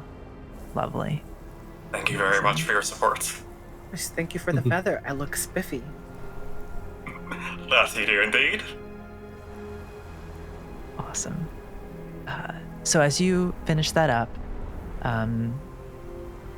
Cassian would look to you all, kind of just doing a beat. Tegwin would as well. And she would say, do we want to try and find a place to take shelter this evening, or do we want to continue to push forward? I know some of you have got some healing, and it seems that Róisín was able to help aid a bit when it comes to how everyone is feeling. And I think does Hugo still have their back turned at this point to everyone? Yeah, Hugo has been away from the group. And I feel like they lifted the coat a little bit higher and then lowered their hat. So yeah, they've just kind of been in their own, trying to figure out a way to stitch back up the injury, which they don't really have anything to be able to do that with. So I think they're just trying to figure it out as silently and and unrecognizably as possible. Amazing. Okay. So as Hugo does that, I think Tegwin would say, we can continue to push forward to the lock of Baladon, but if people would prefer a night of rest, we can try and find proper shelter to settle down for the evening. What would you all like to do? We can use any of these 3 stones as a sort of a barricade against the elements. As long as we avoid that one, we should be grand. Elanor will turn to Róisín and go, are there any others that we should be concerned about moving forward? I mean, not that I've seen. How far to the lock? Cassian say, it's if we push through the night, we could get there by early morning. That in itself, though, could add a little bit of extra wear and tear on the bodies, obviously. But it's something we could do if that's what we would like. I mean, we could push forward. The night is dangerous, though, isn't it? Do Hugo and Elanor still have our telepathic link up? Yeah, it's been up. Elanor will first turn to Thessalus and just kind of raise an eyebrow to ask how Thessalus feels about moving forward or resting. Good to push on. I'll be okay. And then she'll turn to Hugo and use their telepathic link and go, what about you? Are you okay to keep going? I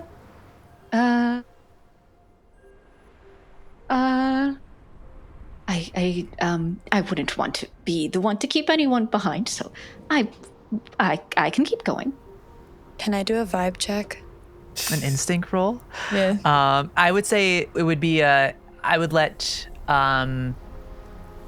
so Hugo, you could do a presence roll to try and maintain an element of secrecy contested against Eleanor's instinct on this in this moment. A deception. And I'll just say, basically a deception, yeah. Could I also use my new experience, I Can See You, which kind of helps me identify small changes in people? If you want to spend the hope, you can, yeah. If that's okay with you, Angie. That's totally okay with me. I will say I just rolled double 6s. Oh no! Unless you crit too, but I rolled double 1s, so I think you still beat me. Oh my god! No, crits are crits. Crits are crits. Oh my god. Yeah, crits are crits. Force an immovable object. And plus, I think you used an experience too. I feel like that would. Oh my god, that's so funny. Okay, so you're okay.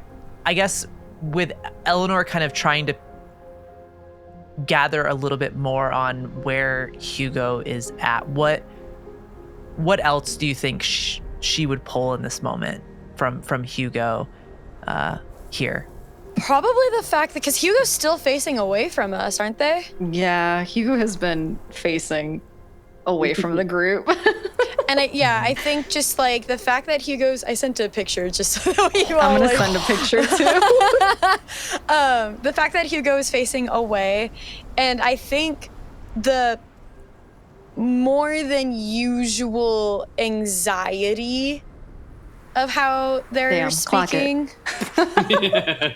I think just kind of that's so weird, because I feel like usually, even though Hugo's hey, I'll do whatever, But here's kind of like my like 2 cents if that's okay if I'm allowed to, versus, well, I don't want to be the person to do it, so it's fine. I think like Elanor was like, what's up? If that makes sense. Mm-hmm.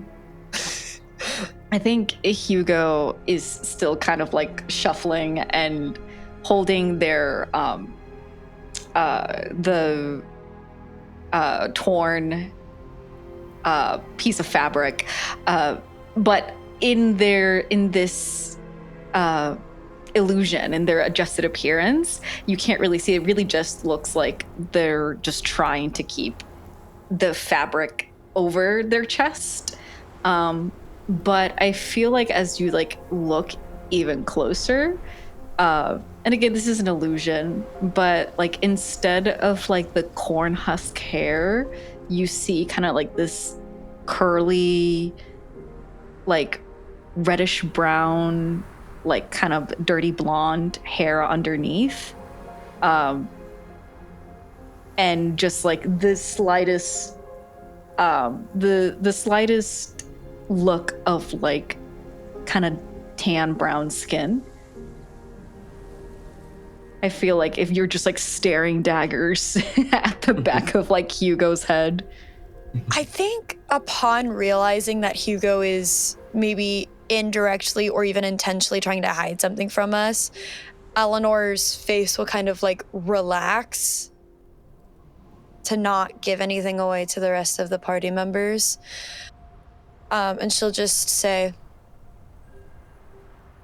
just because the others want to move on does not mean what you want is any less valuable.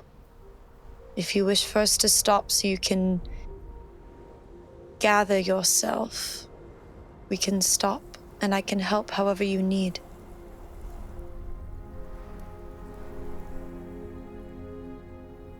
I think all I need is a needle and thread.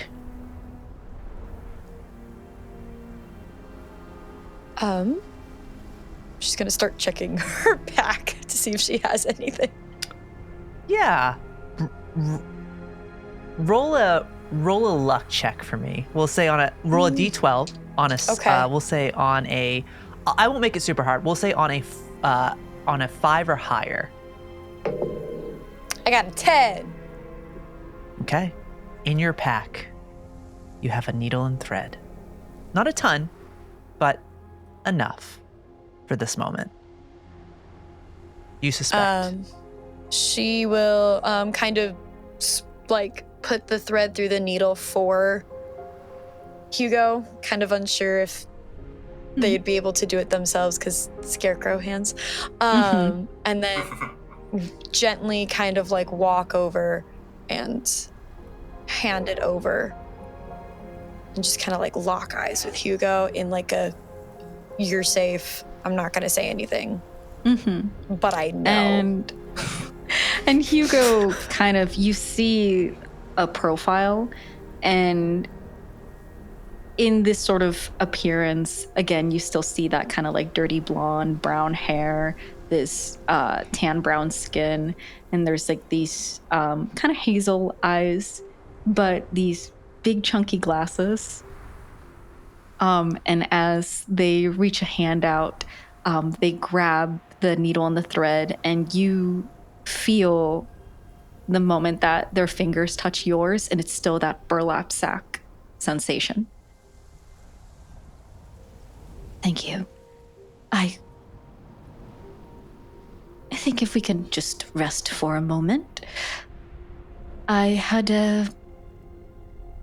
my coat was ruined. All right, I will let the others know that we need to take a second to rest. Thank you. She'll turn back to the others and just kind of like,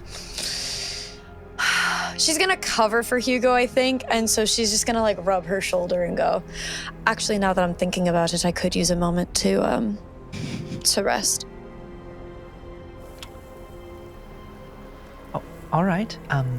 We can, what Róisín suggested, those rocks over there, that should shield us from the wind and ice, and we could probably start a tiny little. I have a torch in my bag. Start a little tiny, just to provide a little warmth for those that need it. And I think, she would motion. If she would motion people over, it's probably best we can take a little short rest here. So, and I think she would walk over, and her and Cassie would kind of start getting stuff ready. So short rest is something that you actually can do some stuff in this moment, which is really nice. Just since we're still kind of early, we're still early in the campaign, still kind of learning how some of the mechanics work here. And this is also for the viewers, if you're curious on how short rests work for Daggerheart. Each character can do two things during a short rest. They can either tend to wounds, they can clear stress, repair armor, or spend time preparing. They do have to make rolls for when they tend to their wounds, when they clear stress or repair armor, but it is something they can do. And then preparing, if someone prepares for the trek ahead, whatever that may be, they gain hope. But if they do it with an ally and prepare together, they both gain hope on that. So, you each gain 2 hope. My apologies. So, with that said, what is everybody doing during your short rest here? And we're going to roll Lurking Darkness at the end because I'm taking that from Age of Umbra. So, I think Hugo immediately kind of gets to work, and I'm doing 10 to wounds, which I have to roll a d4. Yep, so, that's correct. A 1d4. Yes. Yep, plus your tier, which is 2 now. Yes, so which is great because I rolled a 3, and that's exactly how much I got hit for. So Hugo, the moment that Elanor whacks off, and then not out loud, of course, but like they almost hear it through like the connection. Elanor also saying like, "Oh, I could use a rest." They take that time to patch up their the burlap sack skin and like pushing in the hay and the fungus that is their, fun grill network. And then they do operation on themselves and sew together their own body. And I think they take the time to do that. And once they know that they are completely patched up to the point where there is no sight of the fungus, they will drop the illusion. Amazing. And then make their way back to the group, none the wiser. Love it. Amazing. I'll hop around, kind of based on how I see everybody on my screen right now. What is Róisín doing during this short rest? I mean, I think the first thing Róisín's going to do is he's going to try to release some stress, because although his rousing speech is very lovely for everyone else, it doesn't affect himself. So he's still quite stressed, even if he is hiding it quite well. So I think he's going to take some time to himself to just sort of look upon the one stone that's still remaining and just sort of take a moment to reflect on the hourglass and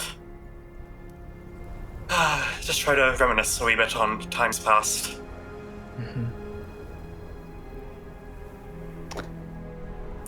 Let's say 4. So 5 total, because it's it'd be 6 because it's your tier 2 now. So that'd be 6 stress you would clear. And I have 3 stress, so... Oh, all good. 3 stress away for Róisín and 3 stress away for Thomas. Yes, there we go. I like that. We're just transferring over to our real life selves. If it was that easy, I'd be rolling dice all the time. Literally. I'd be like, not stressed anymore. That was easy. Barely an inconvenience. Yep.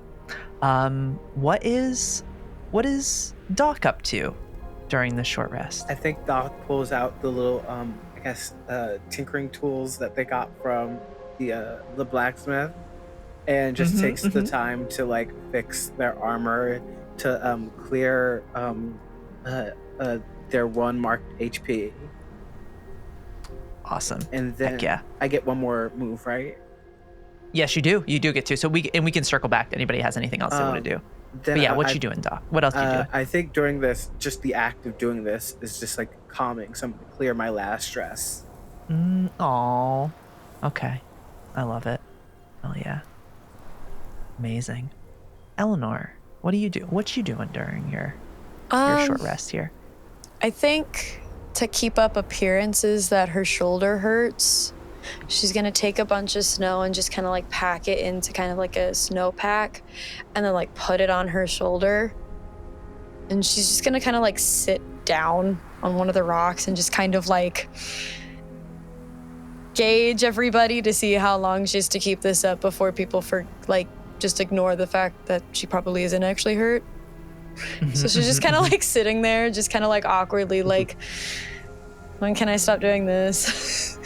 It's really cold and I don't want to do this. And I think just kind of like allowing other people to come up to her. I don't think she's really like too keen on anything. Maybe a little bit anxious to keep going, but otherwise just kind of like trying to pass off that she hurt her shoulder. Mm-hmm. I think as you do that, Tegwin's gonna come over and sit down next to you. Man, the one person. And she's just gonna say, she'll sign this to you. She doesn't say it out loud. She signs it to her, but I'll speak what she's saying. She says, "Thank you for what you did back there. You didn't have to, and you did. And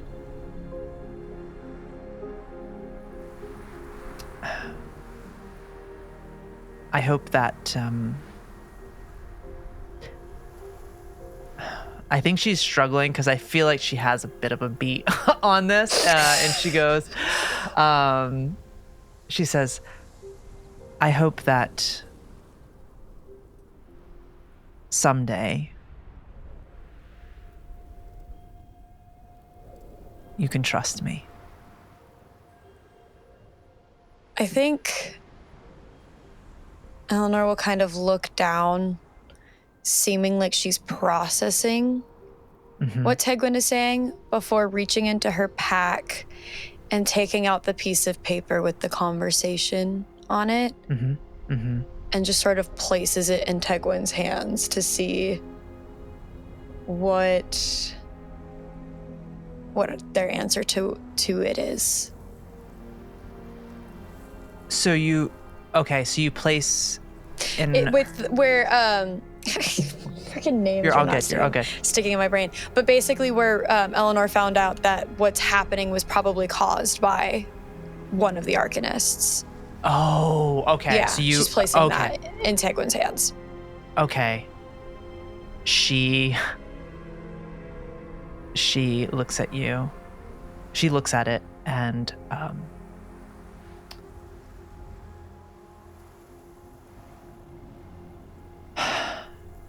she does that. She takes a deep breath like that. And she says, well, I thought that this might disappear when everything went to hell. But yes, Elanor, it was one of the Arcanists that helped. She'll take the paper back and she's going to, with her foot, dig a hole in the snow. And then she's going to crumple the paper and like very sneakily drop it into the hole. And then like, as if she's just kind of like fidgeting with the snow, cover the hole and like pat it back down in a way that makes it like look once again part of the snow pattern. Before signing, how soon into their plans to cause all of this did you find out? Oh my God. I think She looks in Eleanor's eyes, deep. And she says out loud to you, I don't remember who it was out of us, but I know it was one of us. And I don't know if it was me. Elanor will nod. Mm-hmm. And kind of take a nice big deep breath before looking back at Teglin with like such an intense stare. And she's going to say, how much have you sacrificed because of what has happened? And if you answer me truthfully, maybe I can begin to think of you as a comrade. But until I know that you have also suffered because of all of this, I'm not going to trust you. I don't trust anyone that hasn't sacrificed anything. And it seems like almost everyone here has. So until I know that you have suffered just as much, if not more than all of us, I'm not even going to begin to think of trusting you. She just nods. And she says, I understand. Thank you again for earlier.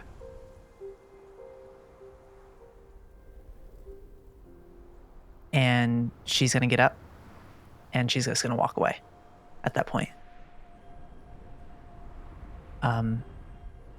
As we kind of pivot from that moment, what is Thessalus up to? I think, as always with downtime, Thessalus is kind of awkwardly finding somewhere to be until they move again. But this time, I think he especially would normally kind of look for some corner wall, some space a little out of the way to exist for a while. But this time, as he's kind of heading in that direction, he notices Elanor sitting somewhere a bit more in the center of the room. And debates going either direction until he sees her kind of nursing her shoulder. And he'll move to join her. He's kind of got all his stuff with him and parts of his armor and stuff removed. Things that were damaged in the avalanche. But as he approaches Elanor, he'll say, is that me? I hurt you. She actually smiles, and like if she could laugh, she would be. And she glances around, making sure that no one's looking at her. She goes, oh no, I just figured you were too proud to say that you actually needed a rest. Sorry if I delayed everyone then. Well, if anyone should be sorry, it should be me. I lagged behind. Just glad you didn't go down the mountain. She's gonna like pat the rock next to her. He'll kind of freeze for a moment and then sit down. She's just gonna, kind of hoping that she can stop holding the snow to her shoulder. She's just gonna kind of like toss it over like somewhere else. And then she's gonna take out her pack and she's gonna take out her journal and she's gonna begin to like flip through the pages until the ones with the drawings of Thessalus start. And then she's going to place them in his hands. I think he sits there kind of staring down at these drawings for a moment. I guess longer than a moment, probably. Because there's quite a few, so. Yeah, he's staring at this page. And now that his helmet's back on, it's difficult to tell what he's thinking. But after a minute or two, he'll close the book and hand it back to Elanor. And his body language is tense. And he'll say, I appreciate this familiarity and you letting me know you recognize me. But familiarity can be a weakness. We do not really know anything. I want to believe I knew you, that I know you now. But didn't realize I was on this whole time. But I'm not sure I can get to know any of you well at this time. Until we know more. I think distance is safety.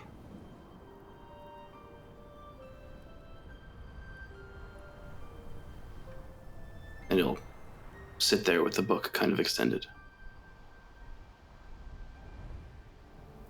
You said that it seems like oftentimes when people recognize you that it's not for good reasons, and so I figured you should know that it seems like my recognizing you was for a good reason. I'm glad to hear that.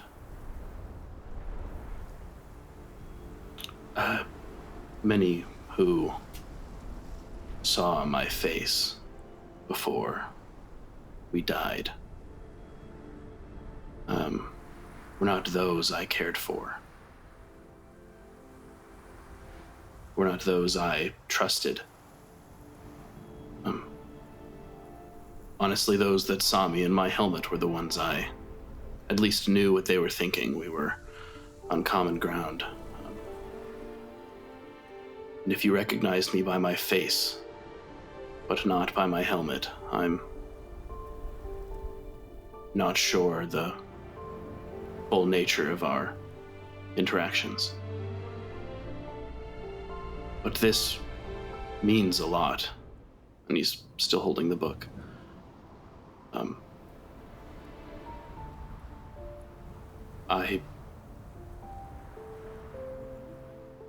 I think at this time I just know so little. There are things we encounter every day that I could not begin to understand. But it is nice to know that at least one of you all here, you was hopefully a friend, and I hope I can gain some trust here.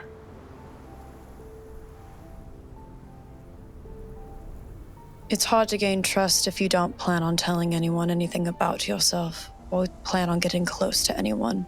And with that, she'll snatch the book and just kind of get up and leave. I think he'll sit there for a while before kind of picking up his stuff again and going to work on repairing his manica and stuff. Okay. So. As far as downtime actions, yes. I was hoping to repair armor and to clear stress. I think maybe I repaired my armor. Yeah, I don't think you cleared stress, buddy. Yeah. Cool. I'll roll 1d4. So 1d4, yeah. Damage you get. Plus your tier, so it's be +2 no matter what. Cool. That's a 4, but Okay, I only actually have 2 marked, and my tier I think is 2. Yep, so you clear, you fix your armor. Awesome. All right, cool. I do know some people only did 1 downtime activity. So does Hugo Thessalus haven't? You haven't done, yeah. So I didn't do any. does anybody? Well, does anybody doing watch? That is something that is also very important during this. I'll do that. Okay. I'll join. No kidding. Just on opposite sides of the cave entrance. Yeah. Just like this tension, and everyone's like. Is there any bonus for multiple people watching? You get to both roll a d12. So that increases your chances of something bad not happening, because I've already rolled my d12. Okay. You can just tell me if you want to keep mine or if you want to keep yours. So. Okay. I was thinking I might prepare just because, Yeah, especially if get some anyone's going to hop on, but I can always go help watch as well. Yeah, If nobody else is preparing. Yeah, I who don't have wants any to plans poke for my that second. bear? Well, Thessalus and bears, you know. Mm-hmm. Yeah. So yeah, is okay. So potentially Róisín and Elanor doing watch. Hugo, was there anything else you wanted to do during your other downtime activity? I just needed to tend the wounds. Mm-hmm. I could assist with preparing, but I don't know how Hugo would help since they're feeling quite overwhelmed. Yeah. Yeah, I think more so the things that just happened have shaken Hugo a little bit. So yeah, they're kind of in their own head at the moment. I love it. I think it's great. That makes complete sense to me. So amazing. Okay, so as everybody kind of goes about doing their various activities, some just taking some time by themselves. Róisín and Elanor, go ahead and roll d12s for me as you're on watch, and let me know what you get. 12. Okay. 3. 3. Okay. 12 is really good. So do we want to go with the 12? Yes, please. Okay. Feel free to ignore me. I think in this moment, something incredibly rare happens. You see the snow clouds that were drifting along these jagged peaks part. And as you look up at the sky, it's perfectly clear, stars flickering a little bit.